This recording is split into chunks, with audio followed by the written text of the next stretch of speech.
بہت شکریہ. کیسے ہیں سر؟ ماشاء اللہ. الحمدللہ، اللہ کا بہت شکر. ماشاء اللہ. ان کے ساتھ ایک ایسی شخصیت جن کو سننے کا دل کرتا ہے، جن سے سمجھنے کو دل کرتا ہے، جن کو مدعو کرتے ہیں تو ہمیں خود بھی اچھا لگتا ہے. ہمارے معزز مفتی محمد عمر صدیق صاحب اسلامک اسکالر ہیں، ان کو بھی خوش آمدید کہیں گے. سر السلام علیکم. وعلیکم السلام ورحمۃ اللہ. خیریت سے سر؟ ماشاء الحمدللہ. اللہ. آپ کیسے؟ الحمدللہ. سفر کیسا رہا؟ بہترین الحمدللہ. ماشاء اللہ، بہت شکریہ سر. اور ان کے ساتھ ایک قداور شخصیت پروفیسر ہیں عبدالستار حامد صاحب، نامور اسلامک اسکالر ہیں. کچھ نہ کچھ سکھا دیتے ہیں جب آتے ہیں، اور ان کی گفتگو سے آپ کو اور مجھے سبق بھی حاصل کرنا چاہیے اور اس پہ عمل بھی کرنا چاہیے. ہمارے معزز مہمان پروفیسر عبدالستار حامد صاحب ہیں. سر السلام علیکم. وعلیکم السلام ورحمۃ اللہ. خیریت سے سر؟ ماشاء اللہ. آپ کی بڑی دعائیں، اللہ کا بڑا کرم ہے. آپ ٹھیک ہے؟ ماشاء اللہ. الحمدللہ. آپ کی صحت؟ ماشاء اللہ. ٹھیک ہے الحمدللہ. ماشاء اللہ ماشاء اللہ.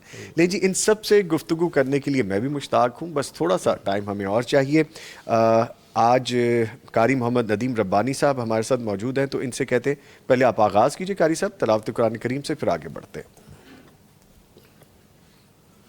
اعوذ باللہ من الشیطان الرجیم. بسم اللہ الرحمن الرحیم. الذين يبلغون رسالات الله ويخشونه ولا يخشون أحدا إلا الله وكفى بالله حسيبا. ما كان محمد أبا أحد من رجالكم ولكن رسول الله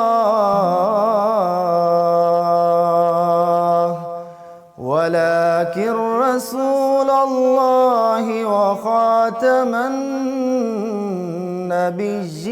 النبيين وكان الله بكل شيء عليما.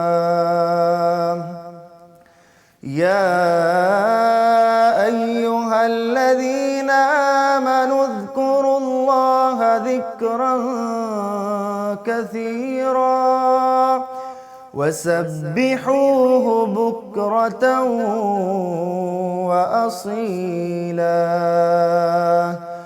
هو الذي يصلي عليكم وملائكته ليخرجكم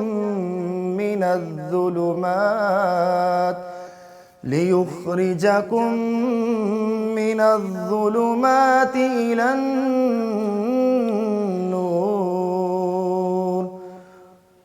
وكان بالمؤمنين رحيما. تحيتهم يوم يلقونه سلام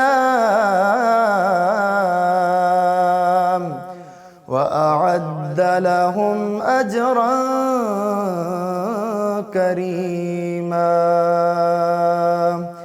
يا أيها النبي إنا أرسلناك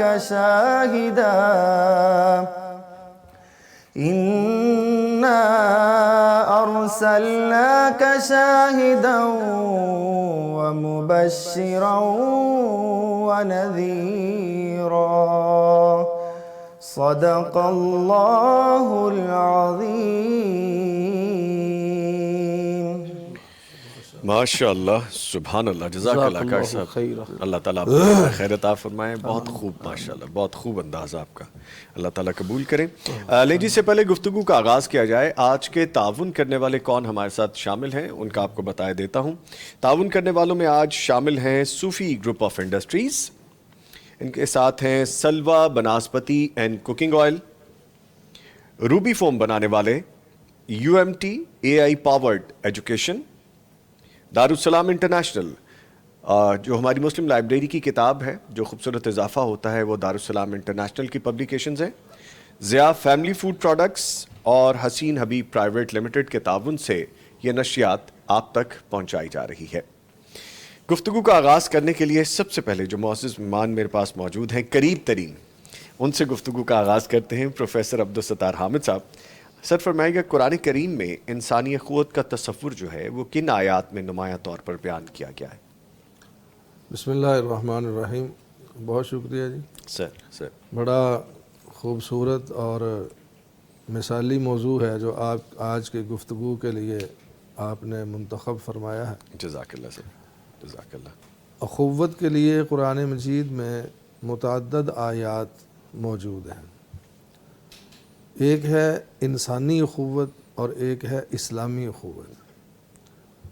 جہاں تک انسانی اخوت اور انسانی اتحاد کا تعلق ہے، اس کے بارے میں سورہ حجرات کی مشہور و معروف آیت طیبہ ہے۔ اللہ تعالیٰ ارشاد فرماتے ہیں، یا ایھا الناس، اے دنیا بھر کے لوگوں، انا خلقناکم من ذکر و انثی، بے شک ہم نے تم کو ایک ہی مرد یعنی حضرت آدم اور ان کی بیوی سیدہ حوا سے پیدا کیا۔ پھر وجعلناکم شعوبا و قبائل لتعارفوا، ہم نے تمہاری برادریاں، قبیلے، قومیں اور خاندان اس لیے بنائے ہیں تاکہ تم ایک دوسرے کو پہچان سکو، تعارف حاصل کر سکو۔ لیکن یہ برادریاں، یہ قومیت، یہ لسانیت، یہ زبان، یہ بڑائی اور فضیلت کا معیار نہیں ہے۔ فرمایا ان اکرمکم عند اللہ اتقاکم، اللہ کے ہاں جو معزز ہے، محترم ہے، زیادہ فضیلت والا ہے، وہ وہی شخص ہے جو زیادہ پرہیزگار ہے۔ تو بحیثیت انسان اللہ تعالیٰ نے تمام انسانوں کو ایک ہی طریقے سے، ایک ہی انداز سے اور ایک ہی کہنا چاہیے کہ جو پیدا کرنے کا عنصر ہے، جوہر ہے، جی وہ سب کا ایک ہی ہے۔ جی طریقہ ولادت بھی سب کا ایک ہی ہے۔ سب کے مائی بابا جو ہیں وہ آدم اور حوا علیہم الصلاۃ والسلام، لہذا بحیثیت انسان تمام انسان برابر ہیں، ان میں کوئی فرق نہیں ہے۔ یہ ایک برابری کی بنیاد ہے جو قرآن مجید نے بیان فرمائی ہے۔ اسی طرح قرآن مجید کے چوتھے پارے میں اللہ تعالیٰ نے اخوت کا ذکر کرتے ہوئے فرمایا کہ وَاذْكُرُوا نِعْمَتَ اللَّهِ عَلَيْكُمْ، اللہ تعالیٰ کی اس نعمت کو یاد رکھو اور یاد کیا کرو کہ اذ کنتم اعداء، جب تم آپس میں دشمن تھے، ایک دوسرے کے ویری تھے، ایک دوسرے کے مخالف تھے، حتیٰ کہ جان تک کے دشمن تھے اور خون تک کے پیاسے تھے۔ فَأَلَّفَ بَيْنَ قُلُوبِكُمْ، تو اللہ نے تمہارے دلوں میں الفت پیدا کر دی، محبت پیدا کر دی۔ رسول اکرم صلی اللہ علیہ وسلم تشریف لائے، قرآن مجید اللہ تعالیٰ نے نازل کیا۔ حضور کی برکت سے، قرآن مجید کے نزول کی برکت سے اللہ تعالیٰ نے مسلمانوں کے دلوں کو جوڑ دیا، ان میں محبت پیدا کر دی۔ مشہور تاریخی اور تفسیری اور حدیثی روایات ہیں کہ نبی کریم علیہ الصلاۃ والسلام کی تشریف آوری سے پہلے مدینہ منورہ میں اوس اور خزرج کے دو قبائل آپس میں لڑتے رہتے تھے، صدیوں تک ان کے درمیان اختلاف چلتا تھا اور نسل در نسل ایک دوسرے کو قتل کرتے تھے۔ جب رسول اکرم علیہ الصلاۃ والسلام کی تشریف آوری ہوئی تو اللہ تعالیٰ فرماتا ہے کہ فَأَلَّفَ بَيْنَ قُلُوبِكُمْ، اللہ نے حضور کی برکت سے، قرآن کی برکت سے تمہارے دلوں کو جوڑ دیا، اس میں الفت کو پیدا کر دیا، محبت کو پیدا کر دیا۔ ضرورت اس امر کی ہے کہ اس انسانی اخوت کو اور اسلامی اخوت کو زیادہ سے زیادہ عروج دیا جائے، زیادہ سے زیادہ لوگوں تک پہنچایا جائے اور بحیثیت انسان سب لوگوں کے درمیان عدل، مساوات، برابری کی سطح پر سلوک کیا جائے اور سب کو ایک ہی طریقے سے جو ہے گائیڈ کیا جائے اور ان کے اندر مساوات اور عدل انصاف پیدا کیا جائے، کیونکہ انسان ہونے کے ناطے انسانوں کے درمیان کوئی فرق نہیں ہے، اور مسلمان ہونے کے ناطے پھر مسلمانوں کے اندر بھی کوئی فرق نہیں ہے، سب مسلمان بھائی بھائی ہیں۔ اسی سورہ حجرات میں اللہ تعالیٰ کا ارشاد ہے کہ انما المؤمنون اخوۃ، اہل ایمان سارے جو بھی ایمان کا دعویٰ کرنے والے ہیں، کلمہ طیبہ پڑھنے والے ہیں، حضور کے امتی کہلانے والے ہیں، وہ آپس میں ایسے ہیں جیسے حقیقی بھائی ہوتے ہیں۔ ان کا آپس میں تعلق، آپس میں محبت، آپس میں الفت اور آپس میں رواداری، ہمدردی، خیرخواہی ایسی ہونی چاہیے جیسے حقیقی بھائیوں کے درمیان ہوتی ہے۔ اللہ تعالیٰ ارشاد فرماتا ہے کہ اگر کسی وقت بحیثیت انسان آپس میں کوئی اختلاف ہو جائے، اختلاف رائے ہو جائے، عقیدے کا اختلاف ہو جائے، فرع کا اختلاف ہو جائے، نظریات کا اختلاف ہو جائے یا کوئی بھی ہو جائے، تو اللہ تعالیٰ فرماتا ہے کہ فَأَصْلِحُوا بَيْنَ أَخَوَيْكُمْ، تمہارا فرض ہے کہ تم آپس میں بھائی چارہ قائم رکھو، دو بھائیوں کے درمیان صلح کروا دو، جو حق پر ہے اس کا ساتھ دو، جو باطل پر ہے اس کو سمجھانے کی کوشش کرو۔ تو اس طرح قرآن مجید کی متعدد آیات ہیں جن میں اللہ تعالیٰ نے اسلامی اخوت کا بھی ذکر کیا ہے اور انسانی اخوت کا بھی ذکر کیا ہے۔ اس لیے ہمیں بحیثیت انسان بھی اخوت کو قائم کرنا چاہیے اور بحیثیت مسلمان بھی اخوت کو قائم کرنے کی کوشش کرنی چاہیے۔ ٹھیک ہے، مفتی عمر صدیق صاحب ہمارے ساتھ موجود ہیں۔ سر فرمائیے کہ قرآن کریم میں بندوں سے، ویسے جیسے بھی اخوت کے حوالے سے سر فرما رہے تھے، تو قرآن کریم میں بندوں سے اس نے سلوک کو ایمان کے ساتھ جوڑا کیا ہے، اس کے بارے میں آگاہ کیجیے گا۔ بسم اللہ الرحمن الرحیم۔ آپ کا شکریہ سر کہ آپ نے مجھے اپنے پروگرام میں مدعو کیا۔ Always welcome sir. دین اسلام اپنے عقائد اور اعمال حسنہ اس کی بنیاد پر پھیلا ہے، اور اس میں سے سب سے جو اہم باب ہے لوگوں کے دخول اسلام میں وہ اخلاق حسنہ ہے۔ جی، یہی وجہ ہے کہ اللہ تبارک و تعالیٰ نے قرآن مجید میں کئی مقامات پر اپنے احکام کو نمایاں کیا ہے۔ اس کے لیے اللہ تعالیٰ نے لفظ قل بھی استعمال کیا ہے، اس کے لیے اللہ تعالیٰ نے قسموں کا ذکر بھی کیا ہے، اور اسی طرح اللہ تبارک و تعالیٰ نے اپنی توحید کے ساتھ بعض احکام کا ذکر کیا ہے، جیسے وَعْبُدُوا اللَّهَ وَلَا تُشْرِكُوا بِهِ شَيْئًا وَبِالْوَالِدَيْنِ إِحْسَانًا وَبِذِي الْقُرْبَى وَالْيَتَامَى وَالْمَسَاكِينِ۔ تو اخلاق حسنہ جو ہے، اس کے بارے میں قرآن مجید نے کئی مقامات پر امر کے صیغوں کے ساتھ اور جمع کے صیغوں کے ساتھ اس کی اہمیت کو نمایاں کیا ہے۔ وَقُولُوا لِلنَّاسِ حُسْنًا، اور نبی کریم صلی اللہ علیہ وآلہ وسلم کا فرمان ہے إِنَّ أَثْقَلَ شَيْءٍ فِي الْمِيزَانِ حُسْنُ الْخُلُقِ۔ اللہ تبارک و تعالیٰ کے ہاں میزان میں سب سے وزنی جو چیز ہے وہ انسان کا اچھا اخلاق ہے۔ اب یہ جو اچھا اخلاق ہے، اس کے اندر آداب بھی ہیں، برتاؤ بھی ہے، بولنا بھی ہے، چال ڈھال بھی ہے، سلوک اور رویہ بھی ہے، اور اس کی جو شروعات ہے کہ انسان کا حسن سلوک اپنے خالق و مالک کے ساتھ، اپنے پیارے پیغمبر نبی کریم صلی اللہ علیہ وسلم کے ساتھ، اور پھر ان ہستیوں کے ساتھ کہ جن کے ذریعہ یہ اسلام ہم تک پہنچا ہے، صحابہ کرام، تابعین، ائمہ محدثین، اور پھر والدین ہیں کہ جن کے ذریعہ انسان دنیا میں آیا ہے، اور پھر بیوی ہے، خیرکم خیرکم لأہلہ وأنا خیر لأہلی۔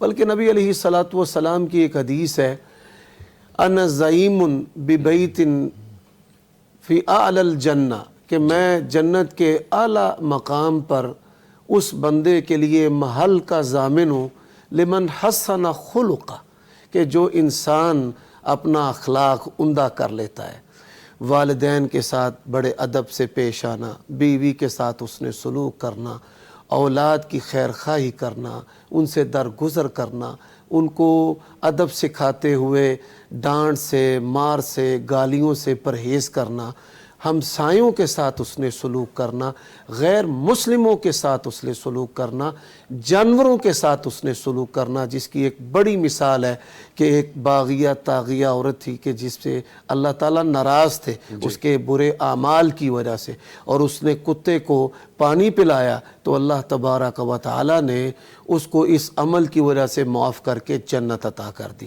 تو جتنے بھی دنیا کے اندر ادیان ہیں، سوسائٹیز کے نظام ہیں، کمپیریٹیو آپ دیکھ لیں، دین اسلام نے جتنا اس کو قرآن مجید کے اندر سنت میں فوکس کیا ہے، اس کی مثال ہی نہیں کہیں پر ملتی، اور پھر اس کی ڈیٹیلز اور تفصیلات جو ہیں کہ وہ آپ نے کسی سے اگر بات کرنی ہے تو مسلمان کا مسلمان پر حق ہے کہ آپ نے اوئے توئے سے اسے مخاطب نہیں کرنا، آپ نے کہنا السلام علیکم، اور پھر اس کی بھی تفصیل ہے کہ چھوٹا بڑے کو سلام کرے، اور پھر سلام سننے والا جو ہے وہ بڑے اسمائل کے ساتھ، کھلے چہرے کے ساتھ، اللہ کے نبی نے فرمایا یہ بھی صدقہ اور نیکی ہے کہ آپ نے اپنے بھائی کو چہرے کی اسمائل کے ساتھ ملنا ہے، اور پھر اس کو کہنا ہے وعلیکم السلام ورحمۃ اللہ وبرکاتہ، اور پھر حال احوال پوچھنا ہے۔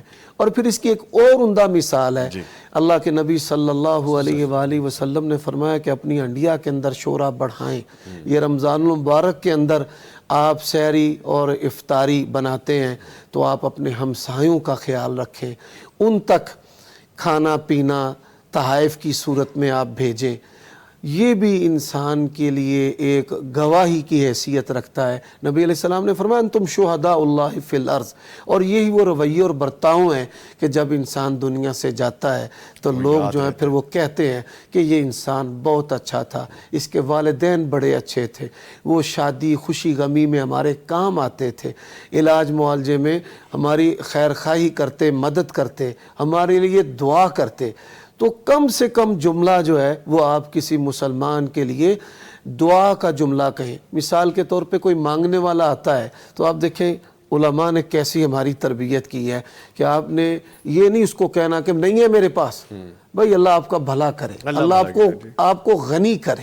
تو یہ ساری تعلیمات جو ہیں یہ اخلاقی تعلیمات ہیں جو اسلام کا حسن ہے، اور اسی بنیاد پر سب سے زیادہ اقوام عالم نے دین اسلام کو قبول کیا ہے۔ آپ نے بڑی خوبصورت بات کی عمر صاحب، آپ نے کہا کہ جب بھی ملیں خوش دلی سے ملیں، مسکرا کے ملیں۔ آپ کی بھی یہی عادت ہے، نعمان فاروقی صاحب کی بھی، سر کی بھی یہی عادت ہے۔ تو یہ ہم دین پہ کہیں نہ کہیں کوئی ایسی چھوٹی موٹی چیز جس میں بہت زیادہ ایفرٹ نہیں ہوتی ہم وہ کر سکتے ہیں۔ بہت سے لوگ ایسے ہوتے ہیں سپاٹ چہرے سے آپ کو ملیں گے السلام علیکم، اور وہ کتنا معیوب سا لگتا ہے۔ میں سر کی طرف دوبارہ آؤں گا، لیکن نعمان فاروقی صاحب بڑے آرام سے ہماری گفتگو سن رہے ہیں، میں سوچ رہا چلیں انہیں بھی شامل کرتے ہیں۔ اچھا سر، قرآن کریم میں رحمت اور محبت کے الفاظ کس جامع پیغام کی طرف رہنمائی کرتے ہیں؟ سلسلہ وہی چل رہا ہے، اخوت کے حوالے سے، رحم دلی کے حوالے سے، فرمائیے گا۔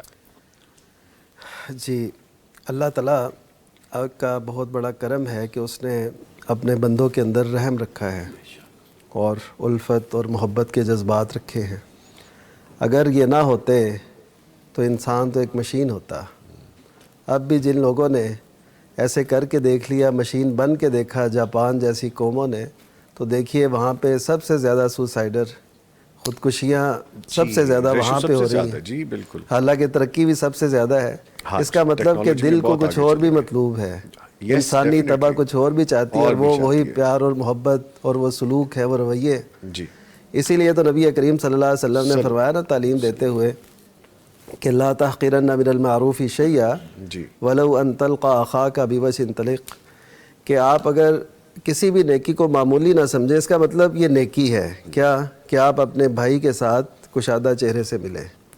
یہاں پہ یہ جو تلق یا تلق دونوں ہیں، اس میں جو لفظ ہے نا یہ بہت شاندار ہے۔ اس کا مطلب یہ ہے کہ اس کو آپ کی طرف آتے ہوئے کوئی بیریئر، کوئی بندش وہ محسوس ہی نہ ہو، وہ آپ کی طرف کشادہ دل سے آئے، آپ اس کی طرف کشادہ دل سے جا رہے ہوں، کوئی بھی وہ آپ سے ملے آپ اس سے ملیں، نہ اعراض ہو، نہ کوئی ایسی کوئی بندش ہو، نہ کوئی رکاوٹ ہو، نہ کوئی، ہاں جی بالکل اسی لیے جی۔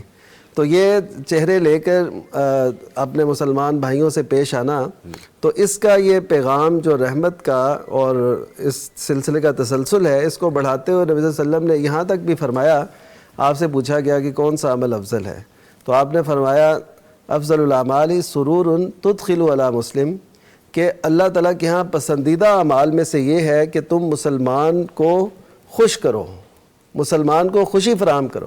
آپ دیکھیے ہم کسی جگہ پہ بیٹھے ہوں، سب اگر پریشان حال بیٹھے ہیں تو آنے والا بھی فوری طور پہ وہی تاثر لے گا، اسی فیل میں جی اسی فیل میں۔ اگر ہم مسکرا کے بات کر رہے ہیں، کوئی آنے والا، کوئی ہمیں دیکھنے والا وہ بھی خوش ہوگا، تو کتنے اچھے اثرات پڑتے ہیں۔ یعنی ایک بندہ جس نے آپ کی ابھی تک گفتگو بھی نہیں سنی، محض آپ کے چہروں سے، آپ کے لہجوں سے اس کے دل کے اندر آپ کی جگہ بن جاتی۔ اسی لیے کہتے ہیں نا کہ یہ جو مسکراہٹ ہے یہ آپ کے اندر آنے کا ایک دروازہ ہے۔ جی، آپ کسی کو مسکراہٹ پاس کرتے ہیں، اسمائل پاس کرتے ہیں، تو اس کے نتیجے میں آپ کو مسکراہٹ ملتی ہے، اور اسلام یہی چاہتا ہے کہ دل سے کرے۔ اور اس کا اہم جو فائدہ ہوتا ہے نا وہ ہے کہ آپ دل اور چہرہ جو ہے نا دل کا عکاس ہوتا ہے۔ آپ دیکھ لیجئے اگر کوئی شخص پریشان ہے تو تو آپ کو فوراً پتہ چل جاتا ہے کہ آپ کے اس کے چہرے سے کہ یہ پریشان ہے. آپ کا تو پتہ ہی نہیں چلتا, آپ مسکراتے رہتے ہیں ہر وقت, ہمیں پتہ ہی نہیں چلتا. اللہ ناک پریشان رکھے آپ کو, لیکن آپ جب بھی ملتے ہیں ماشاءاللہ مسکرا کے ملتے ہیں. عمر صاحب یہ بھی ایک فن ہے ویسے ماشاءاللہ. اس سلسلہ میں ایک بڑی پیاری مثال ہے جی. ام طلحہ رضی اللہ تعالی عنہا, ان کے خاوند جو ہیں وہ بڑی مشقت کرتے تھے, بچہ گھر میں بیمار تھا اور وہ فوت ہو گیا. اور یہ بھی اخلاق حسنہ کی ایک بڑی عمدہ مثال ہے کہ ان کو فکر تھی کہ میرا خامد بے آرام ہو جائے گا, اگر ان کو پتہ چلا تو ٹھیک سے سو نہیں پائیں گے. تو انہوں نے پوچھا بچہ کیسا ہے, تو جواب میں کہا کہ راحت پا گیا. انہوں نے سمجھا کہ بچے کو آرام آ گیا, ٹھیک ہو گیا, لیکن کہ جب وہ زندہ ہی نہیں رہا تو بیماری کیسے رہے گی. اچھا, ایسے بڑے رویے صحابہ کرام کے اس پاکیزہ معاشرے سے ملتے ہیں جو کہ دنیا میں نایاب ہے. اس سے پہلے بھی ایسی مثالیں بھی نہیں ملتی اور اس کے بعد بھی شاید ایسی مثالیں نہ ملیں. سبق سیکھنے کو ہے ہمارے لیے اس میں. اچھا پروفیسر صاحب, کہا جاتا ہے تم احسان کرو اللہ تعالیٰ محسنین کے ساتھ ہے, اس کا مفہوم کیا ہے؟ دیکھیں احسان جو ہے نا جی, جیسے ابھی میرے بھائیوں نے فرمایا کہ یہ اسلام کی بہت بنیادی تعلیم ہے. احسان کا معنی نیکی بھی ہے, حسن سلوک بھی ہے, اخلاص بھی ہے. اللہ وہ حدیث جبریل میں ہے کہ سیدنا جبریل علیہ الصلاۃ والسلام انسانی شکل میں رسول اکرم کی خدمت اقدس میں حاضر ہوئے تو بہت سوال کیے, کچھ 5 سوال کیے. ان میں سے ایک سوال یہ تھا کہ مل احسان, احسان کیا ہے؟ تو آپ صلی اللہ علیہ وسلم نے جواباً ارشاد فرمایا کہ احسان یہ ہے ان تعبد اللہ کا انک تراہ, کہ جب تم اللہ کی عبادت کرو, ریاضت کرو, تو تمہارا انداز, رویہ, طریقہ کار یہ ہونا چاہیے کہ گویا کہ تم اللہ کی زیارت کر رہے ہو, اللہ کو دیکھ رہے ہو. تمہارے اندر ایسی کیفیت ہونی چاہیے اور ایسی صورتحال تمہارے جسم سے ظاہر ہونی چاہیے کہ تم اللہ کو دیکھ رہے ہو. اور اگر یہ تصور اور احساس اور یقین پیدا نہیں ہو سکتا, یہ بڑی اعلیٰ منزل ہے تقوی کی, طہارت کی, للہیت کی, کہ بندہ یہ خیال اور احساس اور یقین کرے کہ میں اللہ کو دیکھ رہا ہوں. فرمایا فَإِن لَمْ تَكُنْ تَرَاهُ, اگر یہ ایسا نہیں ہو سکتا تو کم از کم یہ تو تمہیں یقین ہونا چاہیے کہ اِنَّهُ يَرَاكَ, وہ تمہیں دیکھ رہا ہے. تو احسان کا ایک معنی تو وہی ہے جو آپ کر رہے ہیں, بھائی کر رہے ہیں, حسن سلوک, اچھا رویہ, اخلاق حسنہ, بہترین گفتگو میں مٹھاس, محبت, الفاظ کے چناؤ میں بڑی سوچ بچار. اور دوسرا احسان کا معنی خلوص بھی ہے, اخلاص بھی ہے, کہ بندہ اللہ کی عبادت ایسے کرے گویا کہ وہ اللہ کو دیکھ رہا ہے, یا کم از کم یہ تصور اور یقین ضرور کرے کہ اللہ مجھے دیکھ رہا ہے. ایک تو یہ. دوسرا جو آپ نے سوال کیا کہ اللہ تعالیٰ احسان کرنے والوں کے ساتھ ہے, یہ ساتھ سے کیا مراد ہے؟ ساتھ سے مراد ایک تو اللہ تعالیٰ کی نصرت ہے, اللہ تعالیٰ کی محبت ہے, اللہ تعالیٰ کی الفت ہے, اللہ تعالیٰ کی رحمت ہے, اللہ تعالیٰ کی مہربانی ہے, اللہ تعالیٰ کی مدد ہے. جیسا کہ وہ ہجرت کے واقعے میں ہے کہ جب سیدنا ابو بکر صدیق رضی اللہ تعالی عنہ نے کچھ گھبراہٹ محسوس کی, پریشانی کا اظہار کیا اور آپ صلی اللہ علیہ وسلم کے بارے میں غمگین ہوئے, تو قرآن مجید فرماتا ہے کہ رسول اکرم علیہ الصلاۃ والسلام نے فرمایا لا تحزن ان اللہ معنا, ابو بکر غم نہ کرو, پریشان نہ ہو, بے شک اللہ ہمارے ساتھ ہے. ساتھ سے مراد نصرت ہے, اس کی مدد ہے, اس کی مہربانی ہے اور اس کی حفاظت ہے. کہ بے شک اللہ تعالیٰ احسان کرنے والوں کے ساتھ ہے, یعنی اللہ تعالیٰ احسان کرنے والوں پر مہربان ہے, اللہ تعالیٰ ان کی مدد فرماتا ہے, ان کی نصرت کرتا ہے, ان کی مشکلات میں ان کو مشکلات سے نکالنے کے اللہ تعالیٰ راستے پیدا کرتا ہے. اللہ تعالیٰ کی معیت کی مختلف صورتیں ہیں جن میں سے چند میں نے آپ کے سامنے عرض کی ہیں. ٹھیک ہے, گفتگو جاری رہے گی, لیکن یہاں پہ ہمیں ایک بریک پہ جانا ہے, اور بریک پہ جانے سے پہلے اپنے پیارے بھائی قاری محمد ندیم ربانی صاحب کا شکریہ ادا کرنا ہے. قاری صاحب آپ آئے, آپ کے آنے کا بہت شکریہ. ہنستے مسکراتے ہم آپ کو یہاں سے خداحافظ کہیں گے, آپ بھی ہنستے مسکراتے یہاں سے جائیں گے. فی امان اللہ. فی امان اللہ. ٹھیک ہے جی, کیونکہ ہم کہہ بھی یہی رہے ہیں تو ہمیں عمل بھی یہی کرنا چاہیے. ٹھیک ہے, لیجیے ایک بریک ہے, اس کے بعد دوبارہ حاضر ہوتے ہیں. بہرے تازگی یہ ایمان دیتا ہے یہ ماہ رمضان, پیغام قرآن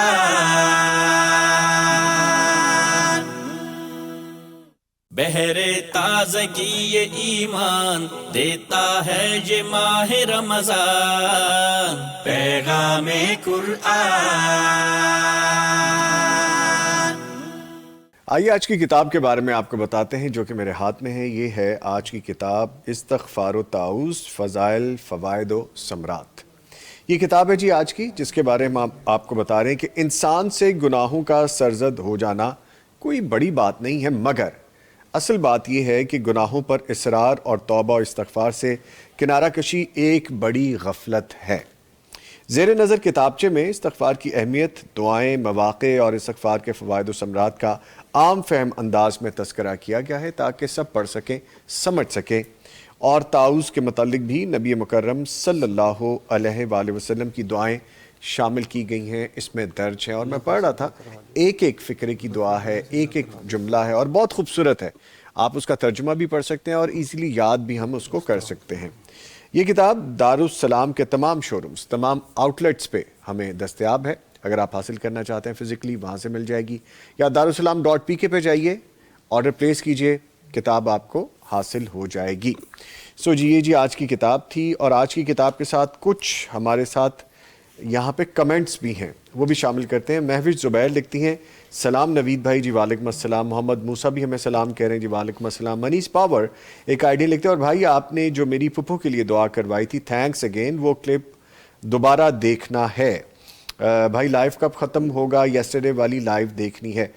تھوڑا سا ڈیلے ہو سکتا ہے، لیکن ہم ڈیلی اس کو اپلوڈ بھی کر رہے ہیں، اس میں وہ ساری ڈیٹیل ہے، جتنی بھی ہم نے دعائیں کروائی ہیں، جو سوالات کے جوابات دیے ہیں، کلپ بھی اسی میں سے آپ کو مل جائے گا انشاءاللہ۔ ہوپفلی آج رات کو اپلوڈ ہو جائے گا۔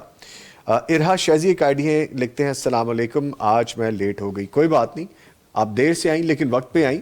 ٹرانسمیشن ابھی جاری ہے اور انشاءاللہ افطار تک جاری رہے گی۔ اچھا، مفتی عمر صدیق صاحب چونکہ ہمارے ساتھ موجود ہیں، اور گفتگو کا سلسلہ آگے لے کے بڑھتے ہوئے ہم صلہ رحمی کے حوالے سے، مخلوق خدا سے پیار کرنے کے حوالے سے، زندگیاں بہتر کرنے کے حوالے سے بات کریں۔ ابھی بریک میں ہمارے ایک بھائی کہہ رہے تھے کہ کبھی کبھی ایسا بھی ہوتا ہے کہ بڑوں کی ناراضگی میں بچے پس جاتے ہیں۔ اب یہاں پہ بھی صلہ رحمی ضروری ہے، محبت ضروری ہے۔ ان بچوں کا کیا قصور ہے؟ اگر بڑوں کی کوئی ناچاکی ہے یا کوئی ناراضگی ہے، آج وہ بڑے ناراض ہیں، کل پھر مل جائیں گے، تو ایسا ہونا چاہیے، بچوں کو مل لینا چاہیے۔ بسم اللہ الرحمن الرحیم۔ سب سے پہلی جو بات ہے صلہ رحمی، جی، اس کا معنی کہ اللہ تبارک و تعالیٰ نے جو رشتے بنائے ہیں ان کو جوڑنا، اور رشتے اللہ تبارک و تعالیٰ ہی بناتا ہے۔ کچھ رشتے ہوتے ہیں ماں سے اور پھر ننیال سے، کچھ باپ، دادی اور ددیال سے۔ اس کے اندر ہمارے معاشرے میں جن رشتوں کو سب سے زیادہ رگیدا جاتا ہے ان میں ایک چچا اور تایا ہے۔ اس کے لیے شریک اور شریکہ ایسے جملے استعمال کیے جاتے ہیں، اور خالہ کو ڈائن بنا دیا جاتا ہے۔ نبی کریم صلی اللہ علیہ وسلم نے فرمایا الخالۃ بمنزلۃ الام، خالہ ماں ہے، اور آپ صلی اللہ علیہ وسلم نے تایا اور چچا کے بارے میں، دادا کے بارے میں کہا ہے کہ یہ باپ ہے، بلکہ آپ صلی اللہ علیہ وآلہ وسلم کا یہ مشہور فرمان ان النبی لا کذب انا ابن عبد المطلب، کہ دادا کو بھی اپنا باپ کہا ہے کہ میں ان کا بیٹا ہوں۔ تو اس حوالے سے ہم افراط و تفریط کا شکار ہیں۔ جو گھروں میں لڑائیاں ہوتی ہیں، ان لڑائیوں میں رات اور دن میں اس طرح پوزیشن بن جاتی ہے کہ یہ انڈیا اور پاکستان ہے، بارڈر بن جاتے ہیں، بارڈر بن جاتے ہیں۔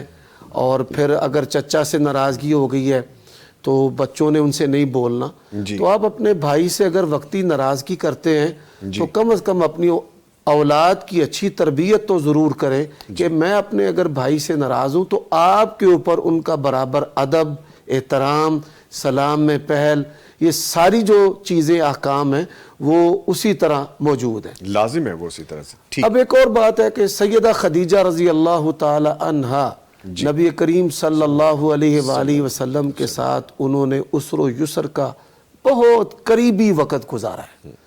جب آپ صلی اللہ علیہ وآلہ وسلم اقرأ بسم ربک الذی خلق اس واقعہ کے بعد ان کے پاس گھر آئے اور سارا قصہ سنایا، تو سیدہ خدیجہ رضی اللہ تعالی عنہا نے نبی علیہ الصلوۃ والسلام کہ اخلاق حسنہ کو نمایاں کیا. انک لتصل الرحم، آپ صلہ رحمی کرتے ہیں. وتقری الضیف، مہمان نوازی کرتے ہیں. وتعین علی نوائب الحق، حق باتوں پہ آپ ڈر جاتے ہیں. یہ وہ خوبیاں ہیں. واللہ لا یخزیک اللہ ابدا. یہی وجہ ہے کہ جو آدمی وہ صلہ رحمی کرتا ہے تو اللہ تبارک و تعالیٰ اس کی عمر میں، رزق میں برکت کرتا ہے. یہ نبی علیہ الصلوۃ والسلام کا فرمان بھی ہے. تو صلہ رحمی میں یہ بات انتہائی اہم ہے کہ رشتوں کی قدر جو ہے وہ بچوں کے دلوں سے نہیں نکالنی چاہیے. اگر انسان یہ جسارت کرے گا تو بحیثیت باپ پھر اس کی قدر بھی ختم ہو جائے گی. ٹھیک ہے پروفیسر صاحب، اسی سے ملتی جلتی ایک کڑی اور بھی ہے، جیسے بھی ہم بات بھی کر رہے تھے بریک میں، کہ آپ کو کہیں نہ کہیں زندگی میں کہیں ایسا موقع آ جاتا ہے کہ نئی نبرئی میاں بیوی علیحدگی اختیار کر لیتے ہیں، تو وہاں پہ بھی آپ عزت اور احترام اور صلہ رحمی اور احسان والا معاملہ آپ نہ چھوڑیں، اچھے طریقے سے سپریشن ہو جائے. دیکھیں، پہلی بات تو یہ ہے کہ اسلام میاں بیوی کے درمیان اختلاف اور علیحدگی کو پسندیدگی کی نظر سے دیکھتا ہی نہیں. جیسے ابھی شیخ نے ایک حدیث بیان فرمائی تھی کہ آپ صلی اللہ علیہ وسلم نے فرمایا کہ تم میں سے بہترین وہ شخص ہے جو اپنے اہل خانہ کے ساتھ اچھا سلوک کرتا ہے، حسن سلوک کرتا ہے. اور آپ نے خود اپنے بارے میں کہا کہ انا خیرکم لأہلی، میں سب سے زیادہ اپنے گھر والوں کے ساتھ خیر کرنے والا ہوں، حسن سلوک کرنے والا ہوں.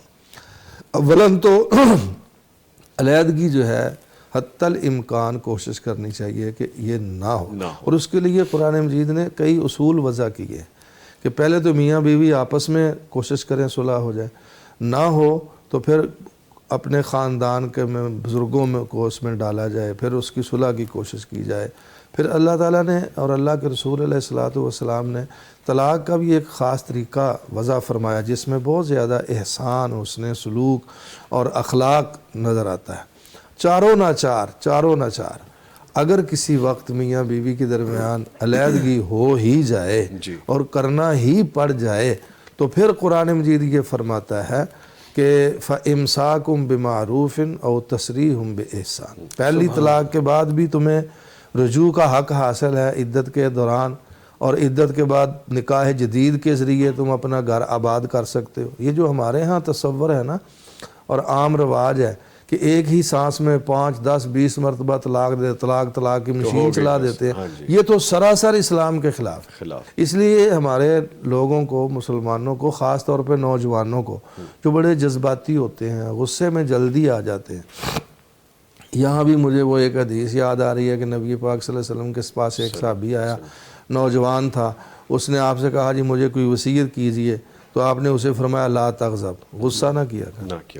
اس نے پھر عرض کی کہ کوئی اور وصیت فرمائیے، آپ نے پھر کہا غصہ نہ کیا کر. 3 مرتبہ آپ نے اسے یہی نصیحت فرمائی، جس سے اندازہ ہوتا ہے کہ غصے کے اندر انسان بسا اوقات ایسی حرکتیں کر جاتا ہے، ایسے الفاظ استعمال کر جاتا ہے، ایسا رویہ اپنا جاتا ہے جس کا خمیازہ بھگتنا اس کے لیے مشکل ہو جاتا ہے. اور ان میں سے ایک طلاق ہے. تو میں یہ عرض کر رہا تھا کہ اولاً تو حتی الامکان کوشش کرنی چاہیے خاندان کے بزرگوں کو، بڑوں کو اور جو سربراہ ہیں ان کو کہ بچوں کے درمیان طلاق کا جو ہے نا سلسلہ یہ ختم ہو، نہ ہو، صلح صفائی سے رہے. اور اگر چاروں ناچار، میں کہہ رہا تھا کہ پہلی طلاق کے بعد بھی صلح کی گنجائش ہے، عدت کے اندر بغیر نکاح کے، عدت کے بعد نکاح جدید کے ذریعے، دوسری طلاق کے بعد بھی اسی طرح عدت کے اندر بغیر نکاح کے صلح ہو سکتی ہے، عدت کے بعد عدت کے اندر صلح ہو سکتی ہے بغیر نکاح کے، اور عدت کے بعد نکاح ہو سکتا ہے نئے سرے سے. تیسری مرتبہ زندگی میں کسی دفعہ اگر ہو جائے طلاق تو اس کے بعد بھی یہ حکم نہیں ہے کہ خامد بیوی کے نقائص نکالتا رہے اور بیوی خامد کی غیبتیں کرتی رہے اور وہ اس کو بدنام کرے اور وہ اس کو بدنام کرے، وہ اس پر بہتان ترازی کرے، وہ اس پر بہتان ترازی کرے. اسلام اس کی اجازت نہیں دیتا ہے.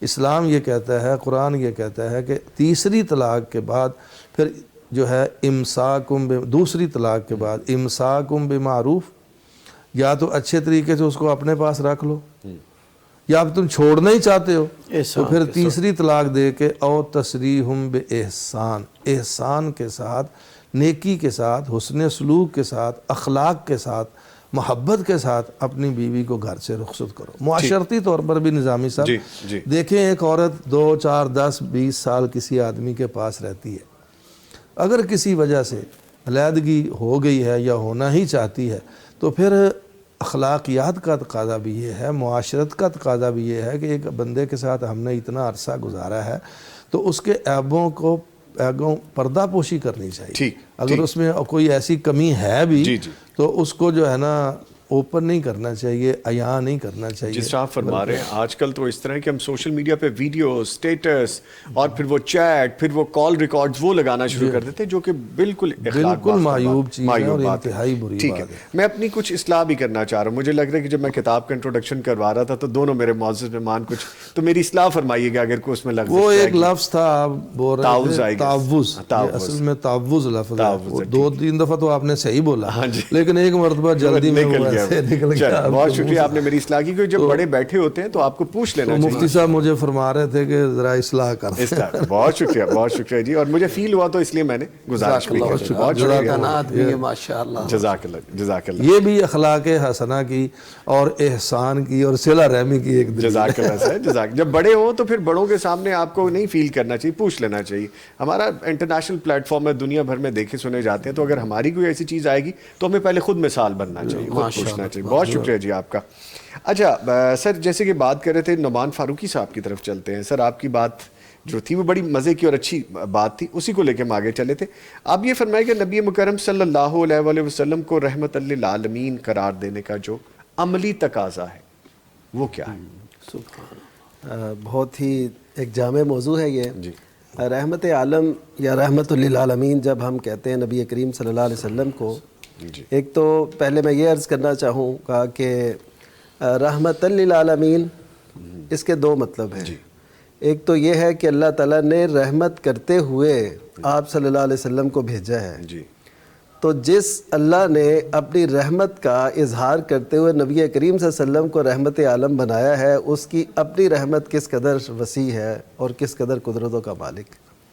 دوسرا یہ ہے کہ آپ صلی اللہ علیہ وسلم کو رحمت بنا کے بھیجا، آپ سراپا رحمت ہیں جہان والوں کے لیے. اب دیکھیے نبی کریم صلی اللہ علیہ وسلم نے یہ فرمایا، صحیح مسلم کی روایت ہے کہ ان اللہ کاتب الاحسان علی کل شیء، کہ اللہ تعالیٰ نے احسان کو ہر چیز پہ لکھ دیا ہے. یعنی اگر تم نے کسی کو قتل بھی کرنا ہے نا، کوئی مجرم ہے اسے قتل بھی کرنا ہے تو وہ بھی اچھے طریقے سے کرنا ہے. اگر جانور ذبح کرنا ہے تو وہ بھی اچھے طریقے سے کرنا ہے. اور نبی کریم صلی اللہ علیہ وسلم نے جو پیار و محبت کے اصول ضوابط بتائے، آپ بتائیے کہ غیبت سے کیوں روکا کہ آپس میں دشمنی نہ ہو، جھگڑے سے کیوں روکا، گالی سے کیوں روکا، اور سب و شتم سے کیوں روکا، اور کسی کی بے توقیری بے عزتی کرنے سے کیوں روکا. آپ جتنے ایسے آداب ہیں اس کا نتیجہ یہی دیکھیں گے کہ ان کی الفت آپس میں ختم نہ ہو، پیار و محبت میں کوئی دراڑ نہ آئے. تو اسی لیے نبی کریم صلی اللہ علیہ وسلم کے ارشادات کا یہی مطلب ہے. اور اسی لیے تو نبی صلی اللہ علیہ وسلم نے فرمایا مثل المؤمنین فی توادہم و تراحمہم، کہ مسلمانوں کی باہمی پیار و محبت کی مثال، رحم دلی اور شفقت کی مثال جو آج ہم سے بہت دور ہے، روٹھی ہوئی ہے. وہ جیسے اقبال نے کہا تھا نا، تم ہو آپس میں غضبناک وہ آپس میں رحیم، تم ہو آپس میں غضبناک وہ آپس میں رحیم، تم خطا کارو خطا بیں وہ خطا پوشو کریم، چاہتے سب ہیں کہ ہوں اوجے سریا پہ مقیم، پہلے ویسا کوئی پیدا تو کرے قلب سلیم. تو یہ وہ چیزیں ہیں جو آج اسلام ہمیں سکھانا چاہتا ہے اس دنیا کے اندر اور اس دور کے اندر جس سے ہم گزر رہے ہیں. آج الفت نہیں ہے، وہ دلی محبت، وہ اخلاص، وہ سب چیزیں وہ انکار ہو چکی ہیں، ختم ہو چکی ہیں. تو اس وجہ سے ہمیں اسلام کی تعلیمات سے یہ سیکھنا چاہیے جس میں روزہ بنیادی کردار ادا کرتا ہے. یہ جو مہینہ ہے یہ بھی رحمت کا مہینہ ہے، تو اسی رحمت پہ ہم یہ بات کر رہے ہیں. اور مسلمانوں کے ہاں یقین کیجئے اس رمضان المبارک کے اندر رحمت کے لہریں اٹھنی چاہیے. جو ناچاکیاں ہیں، جو غلطیاں ہیں، جو کوتاہیاں ہیں، جو حق تلفیاں ہیں، جو ظلمتیں ہیں، جو قدورتیں ہیں، ان کو اپنے آپ سے ختم کریں اور اسی طریقے سے آگے بڑھتے چلے جائیں. اور یہاں پہ میں یہ ضرور کہوں گا کہ ایک ہوتی ہے مسکراہٹ، جو ہوتی ہے اشتہاری مسکراہٹ کہہ لیں، یا ایک مسکراہٹ ہوتی ہے جو پیشہ ورانہ مسکراہٹ ہے، جیسے آپ کسی کے کلائنٹ بن کے گئے تو وہ آپ کے لیے بڑا مسکراتا ہے، لیکن اس کی مسکراہٹ کے پیچھے آپ کے لیے کوئی اچھے جذبات نہیں ہوتے. وہ کہتا ہے یہ میرے پاس آیا، اب اس کو چھری میں نے جیسے پھیرنی. آپ جانتے ہیں پراپرٹی کی دنیا میں چلے جائیں یا بارگیننگ یہ جو گاڑیوں کی ہوتی ہے، آپ جانتے ہیں اس فیلڈ سے ہیں. تو اصل کیا ہے کہ اس مسکراہٹ کے پیچھے آپ کا وہ اخلاص بھی موجود ہو، وہ آپ کے دل سے ہو. اصل وہ بات جو میں اخلاص حدیث ہے. آپ سے عرض کر رہا تھا نا، جو سلسلہ صحیحہ کے اندر 906 نمبر حدیث ہے، اور یہ ہر مسلمان کو ازبر ہونی چاہیے کہ نبی کریم صلی اللہ علیہ وسلم نے فرمایا کہ وہ خوشی، بہترین اعمال اللہ تعالیٰ کی ہاں وہ کیا ہے؟ وہ خوشی جو تم کسی مسلمان کے دل میں داخل کرتے ہو. اچھا، یہ خوشی ایسے تو داخل نہیں ہو جاتی ہے، اس کے لیے آپ اہتمام کرتے ہیں کہ میں اس کی خوشی کا سبب بنوں، اور اگر اس کو کوئی غم لاحق ہے تو اس کو دور کر دوں. مثلا ایک ایئرپورٹ پہ رش لگا ہوا ہے، وہ جو ڈیل کر رہی ہے خاتون، وہ بہت پریشان ہے اور سارے لوگ چڑچڑا پن ہے، اور وہ جو ہے نا عورت بھی بہت مشکل سے ڈیل کر رہی ہے. ایک عورت نے صرف اتنا جملہ کہا کہ آپ کے چہرے پہ سرخی بہت اچھی لگ رہی ہے. یہ کہنا تھا تو وہ ساری جو ایک پوزیشن بڑا لائٹ فیل کیا، تو اس سے وہ بہتر ہو گیا. یہ ہے خوشیاں کہ آپ دیکھیں کہ یہ میرا بھائی پریشان ہے تو اس کی پریشانی کی کیا وجہ ہو سکتی ہے. نعمان فاروقی صاحب جیسے آپ فرما رہے ہیں نا، اس کا مطلب یہ کہ آپ کسی کی پریشانی میں یا پریشان لمحے میں ایک سافٹ جملہ بھی بول دیں تو وہ اس کو بڑا لائٹر کر دے گا، بڑا ایزی کر دے گا اس کو. سو ہمیں صلہ رحمی والی اور ایک دوسرے سے محبت والی بات یہ کرتے رہنا چاہیے. سر جیسے ابھی ہم یہ بات کر رہے ہیں رمضان المبارک میں تو ہمیں اور پریکٹس کرنی چاہیے. ابھی ہم باہر نکلیں گے، آپ اور میں گاڑی پہ چلتے ہیں تو ہم بیسیوں ایسی مثالیں دیکھیں گے. کوئی ہارن دے کے جائے گا، پیچھے ہٹ جاؤ، مجھے زیادہ جلدی ہے تم سے. ہو سکتا ہے اس کو جلدی ہو بھی. سم ٹائمز یہ ہوتا ہے کہ ہم افطار کے جتنے قریب پہنچ رہے ہوتے ہیں اتنا ہیپ ہیزرڈ ہو رہا ہوتا ہے، اتنا ہم اس کا ریورس کر رہے ہوتے ہیں. اس میں ہم ایک دوسرے سے محبت کا مظاہرہ کیوں نہیں کر رہے ہوتے؟ بسم اللہ الرحمن الرحیم. سب سے پہلی جو بات ہے کہ دین اسلام نے تربیت پر بڑا زور دیا ہے، اور کوئی بھی جو انسان ہے اس کی تربیت والدین بھی کرتے ہیں، اساتذہ بھی، تجربات بھی، اور اس تربیت کے اندر حاکم وقت کا بھی بڑا عمل اور دخل ہے. الناس علی دین ملوکہم.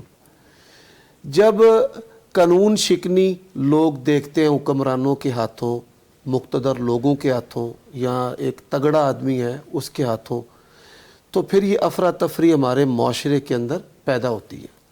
انسان کو اللہ تبارک و تعالیٰ نے طبعاً مہربان بنایا ہے کہ آپ اس افراتفری میں، گہما گہمی میں، کہ سحر کے وقت کئی مقامات پر رش ہے، کھانا لینے کے لیے، دہی لینے کے لیے، سالن لینے کے لیے، روٹی لینے کے لیے، تو وہاں پر ایثار ہم دیکھیں کہ کیا روزے نے میرے اندر ایثار کی خوبی پیدا کی ہے. وَيُؤْثِرُونَ عَلَىٰ أَنفُسِهِمْ وَلَوْ كَانَ بِهِمْ خَصَاصَةٌ. عبادات کا تو اصل مقصد ہے عادات کو بہتر کرنا. کیا میرے اندر صبر آیا ہے؟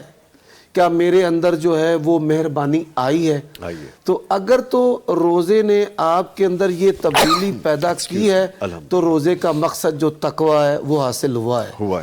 اور اگر نہیں تو یہ ایسی بری عادات ہیں کہ انسان ان عادات کی بھینٹ اپنے قریبی رشتہ داروں کو بھی چڑھا دیتا ہے. والدین کے ساتھ بھی جفائیں کرتا ہے، اپنے بچوں کے ساتھ بھی تشدد اور سختیاں کرتا ہے، جب اس کی طبع سلیم نہیں، اس کی طبیعت مہربان نہیں. اب اس سلسلہ میں ایک اور بات کہنا چاہتا ہوں. قرآن مجید کے اندر بعض الفاظ ہیں جو کلام اللہ ہونے پر دلالت کرتے ہیں کہ اللہ تعالیٰ نے یہ کلام کیا ہے. اس میں جیسے لفظ قصاص، کتب علیکم القصاص فی القتلى، یہ قصاص جو لفظ ہے یہ بے بدل، لغت عرب میں اس کا کوئی بدل ہی نہیں ہے. اسی طرح لفظ رحمت ہے، اسی طرح لفظ احسان ہے، اور یہ اتنا جامع لفظ ہے کہ جو 100 سے زیادہ مختلف اخلاقی چیزیں تربیت کی، اس سے بھی زیادہ جو چیزیں ہیں وہ اپنے اندر سموئے ہوئے ہیں، جس کے اندر مہربانی بھی ہے، صلہ رحمی بھی ہے. اور اللہ تعالیٰ نے اس کو ایسے لفظ کے ساتھ بیان کیا ہے، باب افعال ہے، کہ احسان، احسن یحسن احسان و احسنوا، جیسا شیخ صاحب نے، پروفیسر صاحب نے فرمایا واحسنوا ان اللہ یحب المحسنین. تو یہ لفظ باب افعال اس کا مطلب کیا ہے کہ آپ نے یہ عمل کرتے رہنا ہے، اس کو اپنی طبیعت بنا لیں. اس کے بغیر، مہربانی کے بغیر، صلہ رحمی کے بغیر، حسن سلوک کے بغیر، درگزر اور صبر کے بغیر آپ نے زندگی نہیں گزارنی. اور اس سلسلہ میں ایک بات میں بیان کرنا چاہتا ہوں جو بڑی کمال کی بات ہے. نبی صلی اللہ علیہ وآلہ وسلم کے جو سخت ترین مخالف تھے نا، ان میں ایک عمر بن شام ابو جال. یہ ابو جال کو ایمان نصیب اس لیے نہیں ہوا کہ یہ بڑا پلید قسم کا تھا شخص، اور اس کی جو دشمنی تھی وہ بڑی گندی قسم کی، یعنی آپ کی توہین کرنا. بعض مخالف آپ کے ایسے تھے، مخالف بڑے شدید تھے، لیکن وہ نبی علیہ السلام کی گستاخیاں نہیں کرتے تھے. یعنی مخالف دو طرح کے ہوتے ہیں، ایک گستاخ اور ایک جو گستاخ نہیں ہے. سردار ابو سفیان رضی اللہ تعالیٰ عنہ مسلمان نہیں ہوئے تھے، بڑے سخت مخالف تھے. 3 جنگیں کروا دی، بدر، احد، خندق. اور پھر کیا ہے کہ آپ دیکھیں ہرقل کے دربار میں وہ جب ان کا ایک گروہ گیا تو جار کی صورت میں گئے تو بادشاہ کے اواری ان کو پکڑ کر بادشاہ کے پاس لے گئے. تو اس نے سوال کیا ماذا یقول، ان کی دعوت کیا ہے. سبحان اللہ، آپ حیران ہوں گے. اب سخت ترین مخالف ہے. اس نے کہا وَكَانَ يَأْمُرُنَا بِالصِّدْقِ وَالصَّلَاةِ وَالصِّلَةِ وَالْعَفَافِ، کہ آپ صلی اللہ علیہ وآلہ وسلم کی جو دعوت ہے یہ سچائی بھی ایک احسان، اخلاق حسنہ کی عمدہ صورت ہے. اور کیا کہا کہ آپ صلہ رحمی کا کہ ہمیں حکم دیتے ہیں، صلہ رحمی کا، کہ کافر کو بھی، شدید ترین جو مخالف تھا اس کو بھی پتہ ہے کہ آپ کی جو اخلاقی تعلیمات ہیں وہ کتنی معیاری اور کتنی عمدہ ہیں. خوبصورت بات، خوبصورت بات. پروفیسر صاحب، جب نبی مکرم صلی اللہ علیہ وآلہ وسلم کا یہاں پہ ذکر ہو رہا ہے، ہم گفتگو کر رہے ہیں، تو یہ فرمایا گیا خطبات نبوی جو ہیں صلی اللہ علیہ وآلہ وسلم میں معاشرتی محبت اور اتحاد کا جو پیغام ہے وہ کیا ہے ہمارے لیے؟ دیکھیں جی، رسول اکرم صلی اللہ علیہ وآلہ وسلم کی جو تعلیمات ہیں جن کو آپ نے اپنی زبان اقدس سے مختلف مواقع پر مختلف انداز سے بیان فرمایا ہے، اس میں یہ امر بہت زیادہ واضح ہے کہ آپ نے اتفاق، اتحاد، پیار اور محبت، رحمت اور شفقت کا درس دیا ہے، اور اہل ایمان کو اس امر کا پابند کیا ہے کہ کسی کے ہاتھ سے، اس کی زبان سے، اس کے رویے سے، اس کے کسی لفظ سے دوسرے مسلمان کو کوئی تکلیف نہیں پہنچنی چاہیے. آپ صلی اللہ علیہ وسلم کی مشہور حدیث ہے، آپ فرماتے ہیں کہ المسلم من سلم المسلمون من لسانہ و یدہ. مسلمان ہے ہی وہ، یعنی مسلمان کی ڈیفینیشن ہی آپ نے یہ بیان فرمائی ہے کہ مسلمان وہ ہے جس کے ہاتھ سے، جس کی زبان سے دوسرا مسلمان محفوظ رہے، دوسرے مسلمان کو کوئی تکلیف نہ پہنچے، کوئی اذیت نہ پہنچے. اور اسی طرح آپ صلی اللہ علیہ وسلم نے ارشاد فرمایا ہے اپنے خطبات میں، اپنے بیانات میں، تعلیمات میں، کہ اہل ایمان کا یہ فرض ہے کہ وہ آپس میں بھائی بن کر رہیں. المسلم اخو المسلم، ہر مسلمان دوسرے مسلمان کا بھائی ہے.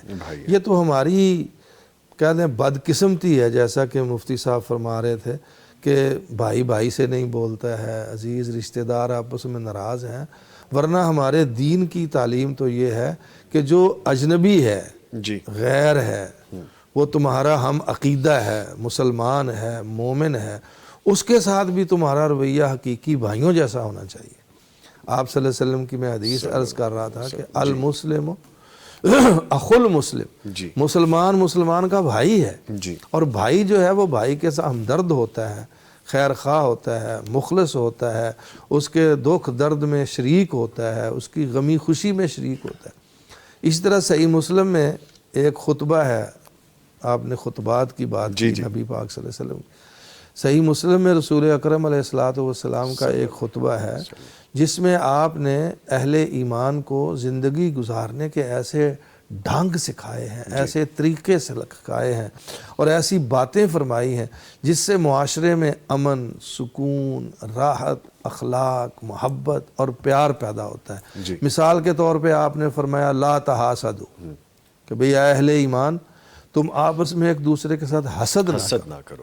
اب حسد سے کیا ہوتا ہے؟ نفرت پیدا ہوتی ہے، عداوت پیدا ہوتی ہے، دشمنی پیدا ہوتی ہے، کسی سے نعمت کے چھن جانے کا نام حسد ہے۔ یہ آرزو کرنا کہ یہ نعمت اللہ نے آپ کو حسن دیا ہے، جمال دیا ہے، لباس دیا ہے، خوبصورتی دی ہے، تو میں یہ چاہوں نعوذ باللہ کہ یہ آپ سے چھن جائے اور مجھے مل جائے، یہ حسد ہے۔